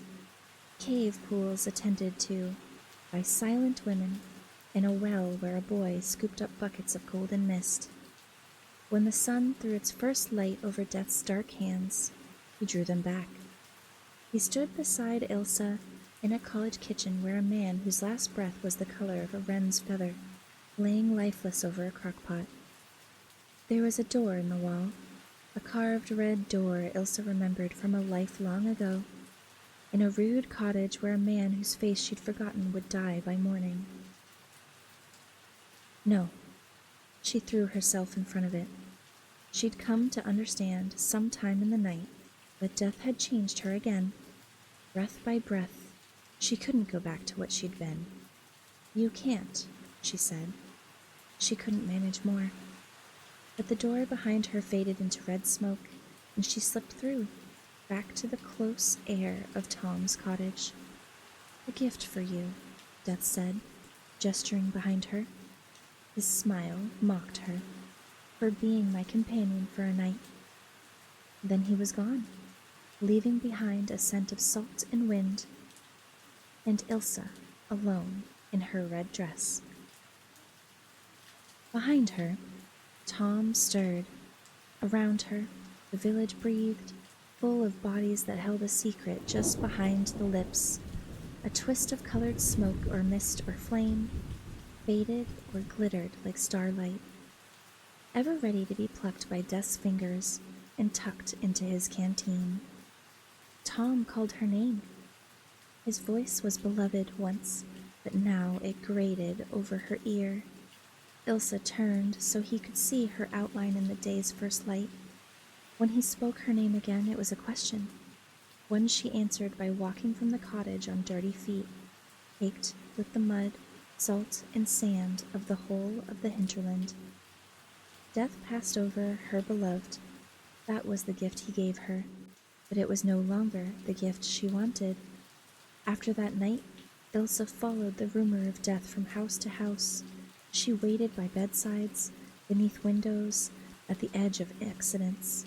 But wherever she went, death stayed away. He would not snatch a life when Ilsa was close. The villagers changed their minds about her. Miracle worker, they called her, destroyer of death. But her night with death had turned her into something else, something stranger. When people spoke or wept or laughed or whispered, she could see it flash behind their teeth, their life's last light. Ilsa could see in the dull green flame that lapped behind a woman's molars how she would live and how she would die. She read a lifetime of lies and secrets in the snowy wisp of circling a child's tongue. A baby watched her over its mother's shoulder, a tendril of silver singing over its gums. In a cold haze, Ilsa reached for it, tried to pluck it free. The child screamed, and the mother turned, a knife already in her hand. She slashed out at Ilsa's face, and the baby's glittering lifeline swam free of her fingers. After that, the villagers didn't call Ilsa anything. Her mother put a blanket, a knife, and a skin of water in a pack, and closed her door to her last living child. Tom called out to Ilsa as she left the village, but she walked past him without looking back. The whole wide world was ahead of her, Death's fingers combing through it like wind, culling its little life lights.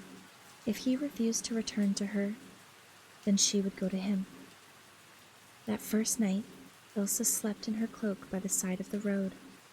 She thought she'd walk until she found a place where the trees gave way to sky, where the earth to water.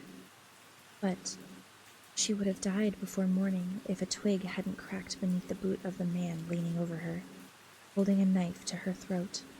She opened her eyes and went without thought for his lifelight. It was a dull yellow throb over his tongue, It came away like a pebble in her fingers. The man's eyes went wide and stayed that way as he slumped over her in the leaves. The light was heavy in Ilsa's fingers. She rolled it from hand to hand, remembering the way death carried all the hinterland lost lives in a canteen. She took her drained water skin and tipped in the little light. And then she lay awake the rest of the night, waiting for death to come claim it. He never did. When the sun rose, she rolled up her blanket and kept walking. Once she'd made herself a red-clad trap for death, and he'd come. Now she would make herself something even more alluring. A rival. First, Ilsa tried to make sure they deserved it. She found low men who waited behind taverns with knives, women who whipped their dogs and their children, men fat on gold who stepped on the backs of the lean to get more of it. She saw the world, the sand, the stone, the mountains, the sea. The skin she carried around her neck grew heavy with life's light, but never heavy enough to tempt death. She started to slip. She killed a man for speaking an unkind word to his wife, waiting until he slept to coax it free. The little light, a purer color than she'd imagined, it made her pause, and then, failing to resist the faint blue heat of his wife's, she wouldn't take the lives of children, she told herself, until she saw one with a dirty face that made her think of her third brother.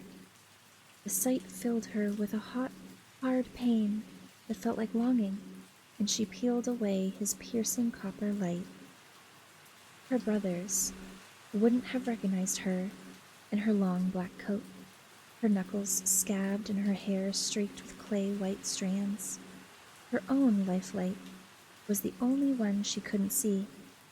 If she could have, she'd known it had been the color of sun through alder leaves once, and now it was the color of dirt, dried hard on a dead man's boot. Ilsa couldn't sleep the night she killed the boy. She finally drifted off with her back against the wall of a tavern and woke with a man standing over her.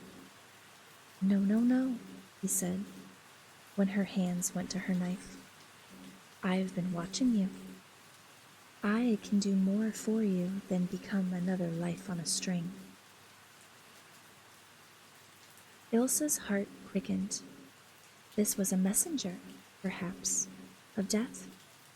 She looked carefully at the man, searching for his lifelight, but his face was a scooped-out shell. She saw nothing in it, no future, no past. Ilsa hadn't been frightened in a long time, not since she'd made herself the thing that was feared. "Who are you, old man?" He smiled. "I'm one like you," he said, "a searcher. But I found what I was looking for long ago." "And what was it?" The smile was not a kind one. Ilsa was too hungry to notice. "I found this," he said, holding something into her hand.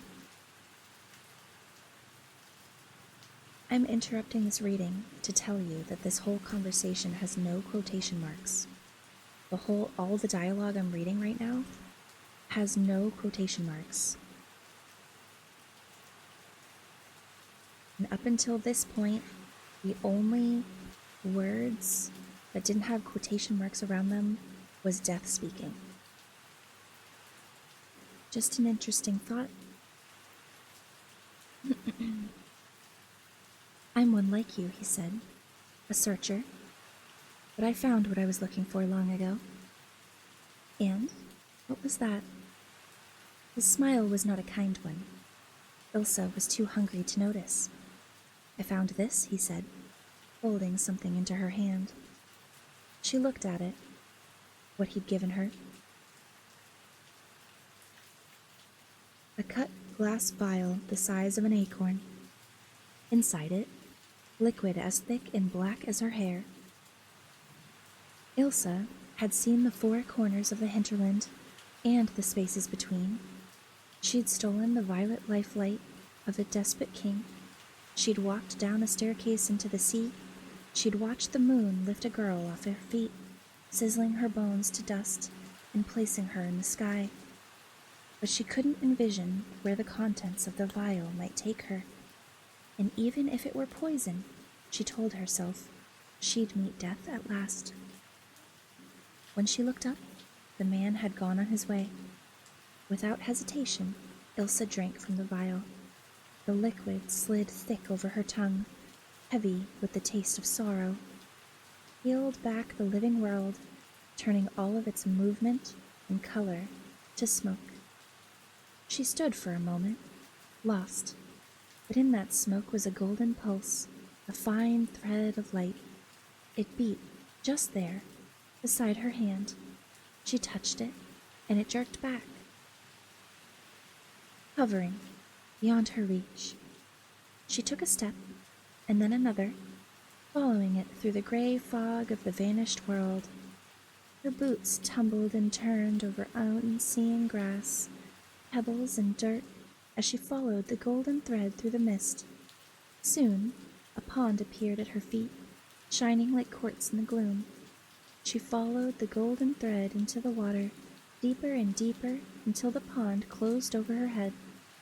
The mud slipped out from beneath her feet, and she dropped lightly to the agate floor of the land of the dead. The realm was a silent one.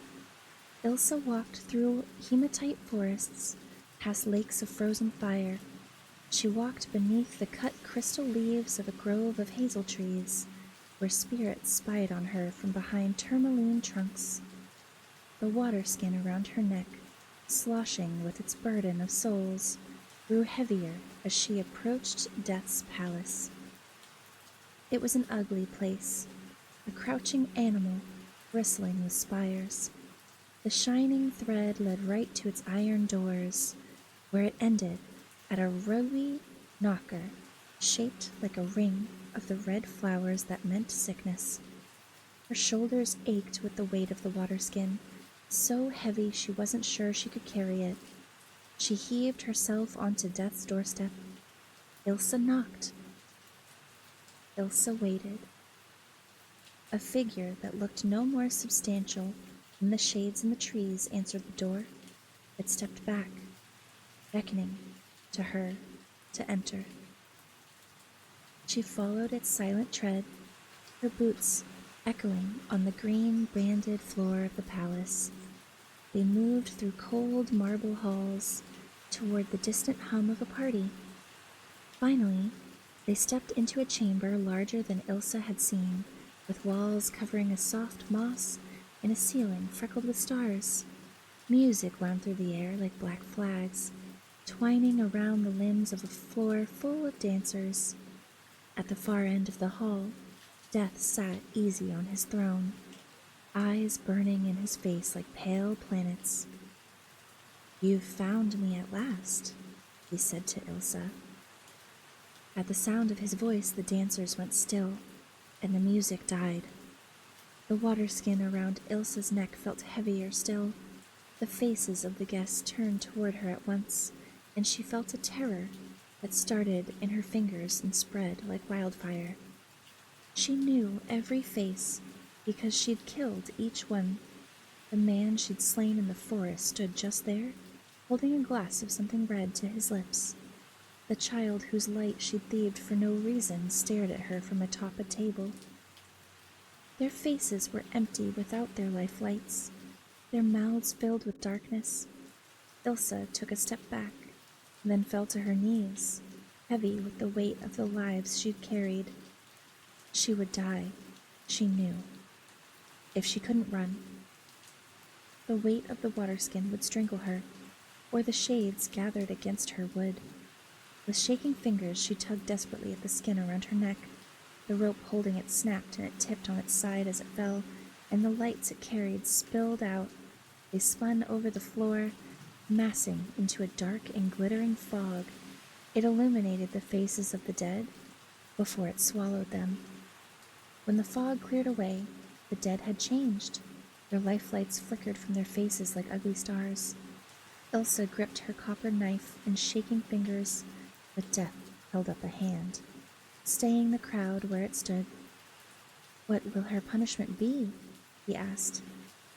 The sea of living dead rustled with dark ideas, words that wrapped themselves around Ilsa's imagination and stripped the blood from her cheeks. "No," Death said. "The punishment will fit the crime." He slid through the crowd like a cool black knife and tipped Ilsa's chin in his long fingers. A theft for a theft. She thought of the man who had given her the vial. "I'm one like you," he said. She remembered the emptiness in him that had terrified her. But the thing Death pulled from her wasn't her lifelight. It was the thing that hid behind it, like a moon in eclipse, too hidden even for Ilsa to find. It took the form of a fingertip point of frosted black glass. When it was gone, Ilsa felt a hardening come over her. She felt impervious, untouched. Death rolled the stolen thing in his wide palm. "This is your death," he said. "You wouldn't wait for it. You wouldn't wait for me. So you've lost the right to it." He popped it into a blank space between his molars for safekeeping. "You wanted to defeat death," he said, "and now you have. May you enjoy your long walk through the land of the living. You may find Ilsa, sometimes, on the back bench of a tavern or sitting on a stone overlooking the sea. When she looks at you, you'll sense the black hole in her, the nameless, missing something that makes you afraid.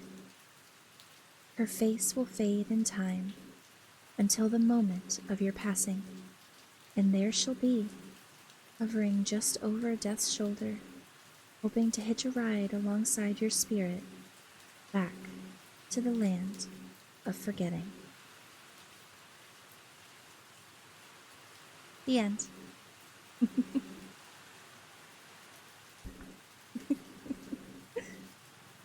Fuck, yeah, fuck. God. Okay, I need a good stretch after that one. My goodness. Back to the land of the forgetting is crazy. Thank you for reading all of that. Of course. Ending is illegal. Oh, very good short stories. Oh, thank you. Genuinely. It was fun. I really like this book. Like I said, it's one of my favorites, so I don't mind reading it. I really do. I recommend it. If any of you guys here haven't read it before, definitely give it a read.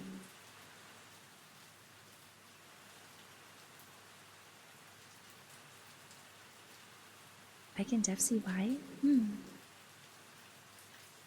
I'm glad you guys see why. Oh man, that was good. Oh, I'm glad you guys think so. I'm glad you guys think so, truly. Not even kidding. Your reading of it adds a lot to it. Really. I don't know, I just try to emphasize the bits that I think make sense, you know what I mean?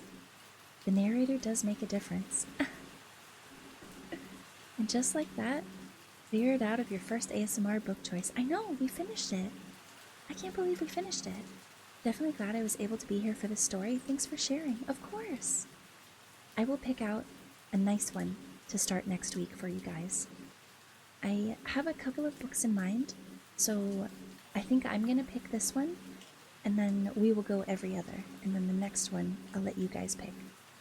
I'm glad I didn't miss the finish. Me too. Next up, Story of Casket. Oh, you mean like my lore? Silly goose, my lore's already posted.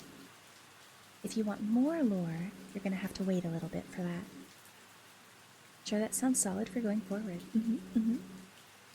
Yep. Don't get too eager for more lore. I'll share it soon. Just gotta wait a little bit. Oh my gosh. I'm gonna do another stretch. I got one potential book in mind? Oh, really? But we shall see.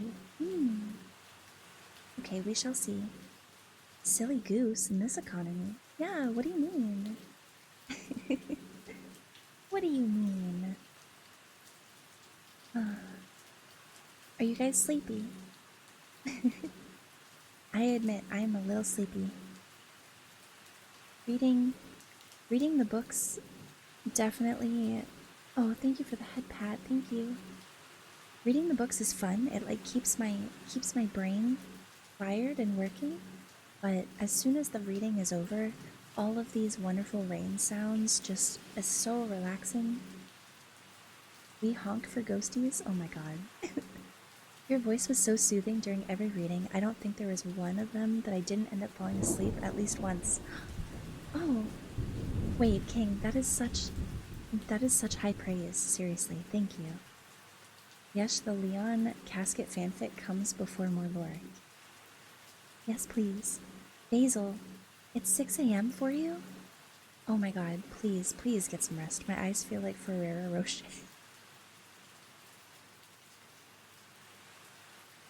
Why are you so funny? Can we can we talk about why you're so funny?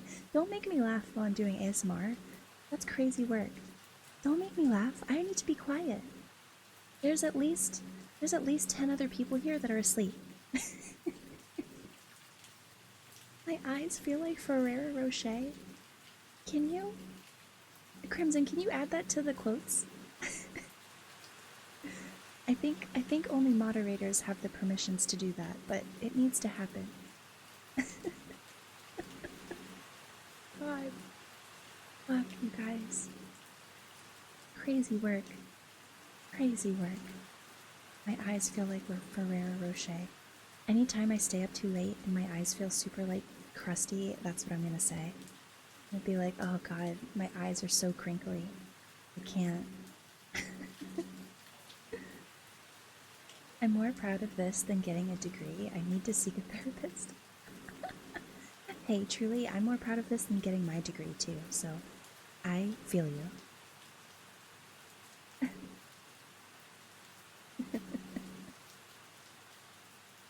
Oh, Crimson, thank you.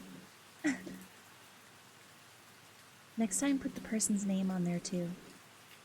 I can correct it. Tired. It's still early. It's still early. It's 1 a.m. What do you mean? Casket has a degree is being heckin' precious. In being heckin' oh, that's my degree? Yes, I have a bachelor's of fine arts in being heckin' precious. That's definitely my pedigree right there.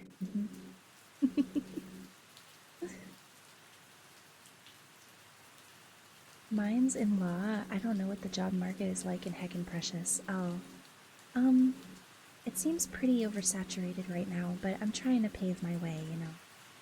She is a doctor of cute. Oh, am I Dr. Cute? Oh, thank you. But typing Ferrero Rocher on my phone while I'm falling asleep was already pushing it. Oh, can you not copy and paste on your phone? But yeah, next time. Okay. Apparently pretty fruitful in Case's cast. Cass's case? Oh my god, I am sleepy. I just dyslexia'd that. It's a whole thing. Really? It's a whole thing. You're so funny.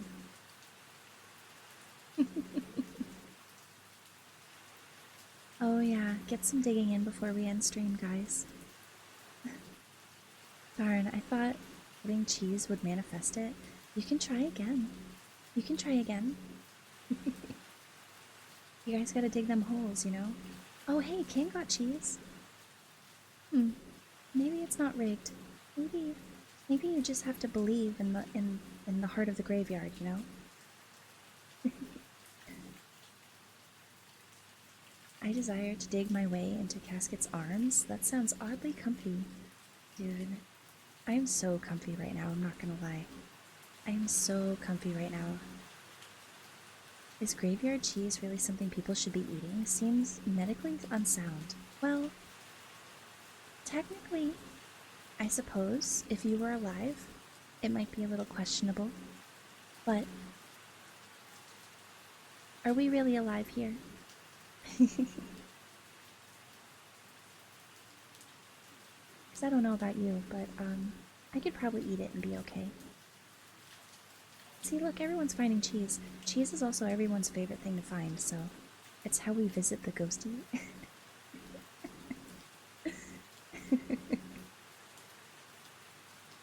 It is just some finely aged cheese. Yeah, you age cheese normally.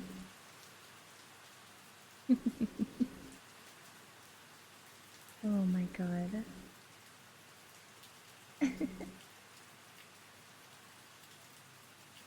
Oh, okay, I'm stretching. Hmm. Yeah, the next book that I'm probably gonna read for ASMR has a similar macabre vibe, but it's a little bit darker. I seem to recall that it was a little bit darker. What's tomorrow, Ghosty? Oh, tomorrow is open cat. Thank you, thank you. Tomorrow is the season finale of season 2 of Open Casket. I'm very excited. We're going to be featuring my friend Vixie VT. If you don't know her, it's going to be the perfect time to get to know her. Usually, when I do my art streams, I do art streams on Sunday, in case there's anyone here that's not familiar. Usually, we do art streams on Sunday, and I'll start the art stream with my Open Casket episode. I interview a VTuber, we talk about their lore, their stream journey, and I make them an emote on stream. And then I usually do my own art afterwards. If you don't know her, buckle up. Oh yeah, it's gonna be a wild ride. I told Vixie I was gonna be going live at 3 p.m. EST. That is typically too early for her. So what I'm gonna do is I'm gonna flip my schedule, and we're gonna do my artwork first, and then we'll do Open Casket with her when she's ready. So I told her to just let me know when she's ready, and then we'll pivot from there. But it will be fun. It will be fun. When someone digs up a fruit or something, what if an extra fruit briefly showed up on your model? That would be too complicated to code, I think. And also, I don't really want to be covered in fruit. Just to be honest. I don't really want to be covered in fruit like that. Okay, mixing it up for the finale. Mixing it up for the finale. I'm crying. I love quiet streams. Oh, Rose. Dude, I love these streams. I'm definitely going to be doing more of them. Every Saturday night, catch me doing a reading ASMR stream. Every Saturday night moving forward. Just like one extra fruit at max. There's plenty more to come, don't worry. There is. There is. As long as you guys will keep showing up, I will keep reading to you. I feel like there's nothing more pleasant than listening to rain before you fall asleep. So adding like a cute little fairy tale on top of it, I feel like is just like adding icing to a cake, you know? It's very pleasant. Also, thank you guys for all of the follows today as well. Absolutely cracked out all of the love and support you guys have shown me today.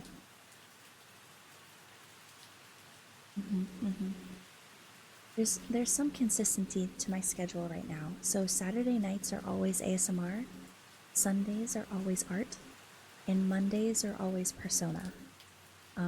Those are my typical normal stream days and content. Oh, Damon, thank you for the follow. My gosh, thank you so much. I like your name, Damon Hawk. Welcome to the afterlife. Hopefully you enjoy your stay. Don't forget to claim your daily piece of fruit. Possibly implementation, maintaining a counter that ticks down if above 0. While above 0, display 1 extra. Computer geek. I think you might overestimate the capabilities of VTubers. I think that sounds wonderful in theory, but trying to rig that so that way it actually works on my model, that would be nearly impossible. Damn, that's a lot of words. Exclamation point next bit, got it. Hi, Venison. Hi, Venison. Welcome in. How are you? How are you? Wait, does this mean you just got off work? Because you were here earlier when you went to work, right? We just finished reading The Hazelwood. It was a great time. It was a great time. You better believe I am. Yes, if there's one thing that I can always count on, it's Computer Geek having a great suggestion that I am too dumb to implement. Does the essay come with sources? Yes, it is double spaced, tabbed in MLA format, with all the sources cited at the end. I got off an hour ago and saw you and Opal both doing ASMR. You're up late. Oh, is Opal doing ASMR too? I am up late. It is almost 1:30 in the morning for me. But this is what I do every Saturday night.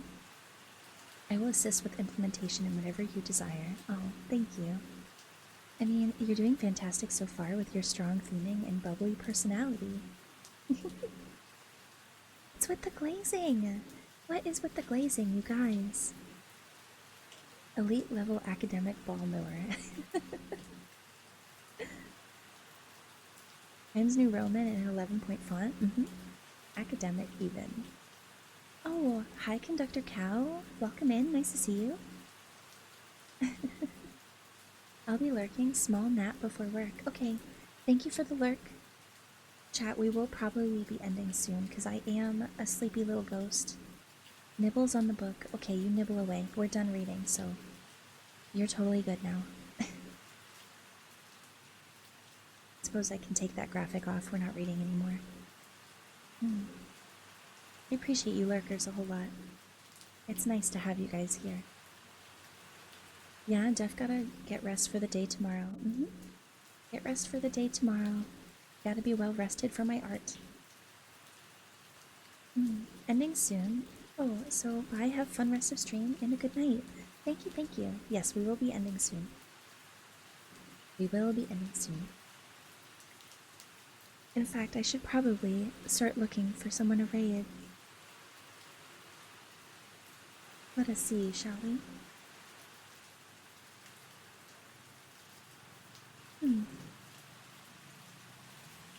Let's see, let's see. There might be...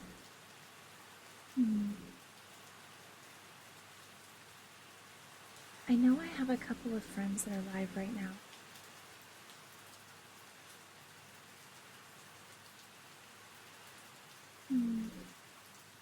Enjoy your raiding. I'm gonna shower and hop to bed. Okay. I was about to say have a fun shower.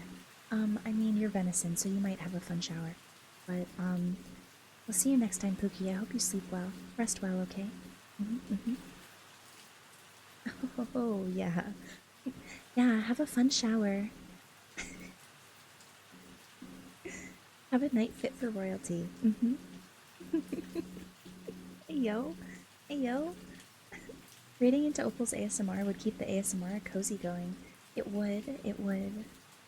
It definitely would. And honestly, that would be a good call too. But I am kind of... There are a couple of other people that I have that... Not that I don't want to support Opal, but there are a couple of other people that I haven't really rated before. Let me check this girl out because I like to pay back what people like pay forward to me, you know? So like if someone has rated me before, I like to raid them too, even if I'm not like super familiar with them. There is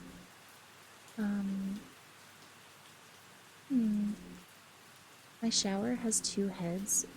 One is detachable too. It's nice. Gaisu. Gaisu? Gaisu. What? Are we really taking it there right now? That's crazy. That's crazy. I can't believe that. Well, What? Oh, nothing. Nothing. Definitely nothing. Hmm. Let's see. Is there someone new we could read? That might be fun. That might be fun. Jeez, Cass, I make a totally innocent comment and you take it there? Me take it there? Me? What do you mean, me? I didn't take it there. You're the one that said it. You didn't have to say it. You did not have to say it. Ew. Man, the ASMR tab is full of some creepy shit, I will say. I didn't expect to see what I just saw, and I cannot tell you what I just saw. Opal is reading ASMR, I think. Yeah, I think I'm just gonna raid Opal. I was trying to raid someone new, because I feel like the ASMR thing is a good opportunity to raid someone new, but I'll give her some love. I said nothing bad. You said nothing wholesome, that's for sure. There'll be other opportunities. Yeah, next Saturday, I think. Guys, who just has an awesome sour setup. Yeah, that's exactly right. Yes. Okay. Alright, guys. Here are my raid commands for you lovely people, okay? This one is for my subscribers. Please copy and paste this over into the next chat, alright? It really does help me and them. And here is the raid command for everyone else, okay? Let's please go show Opal some support. Thank you again for supporting this little ghostie while she reads you some bedtime stories. And for all of the followers, all of the gifted subs from earlier in the day. Honestly, thank you guys so much. Thank you. I appreciate it immensely. Thank you guys. Thanks for stream. Of course, you don't have to thank me for stream. Thank you guys for being here. Get some sleep. Okay. Yes, sir. I'm gonna go get some sleep right now. Thanks for the stream, Ghosty. Thank you guys. Please, please enjoy the rest of your night, okay? I'll see you guys tomorrow. Remember, I'll be going live tomorrow at 3 p.m. EST, and we're gonna be doing some art. Alright, love you guys. See you tomorrow. Good night, rest well, sleep well. Good night. Good night, good night. Good night. Bye.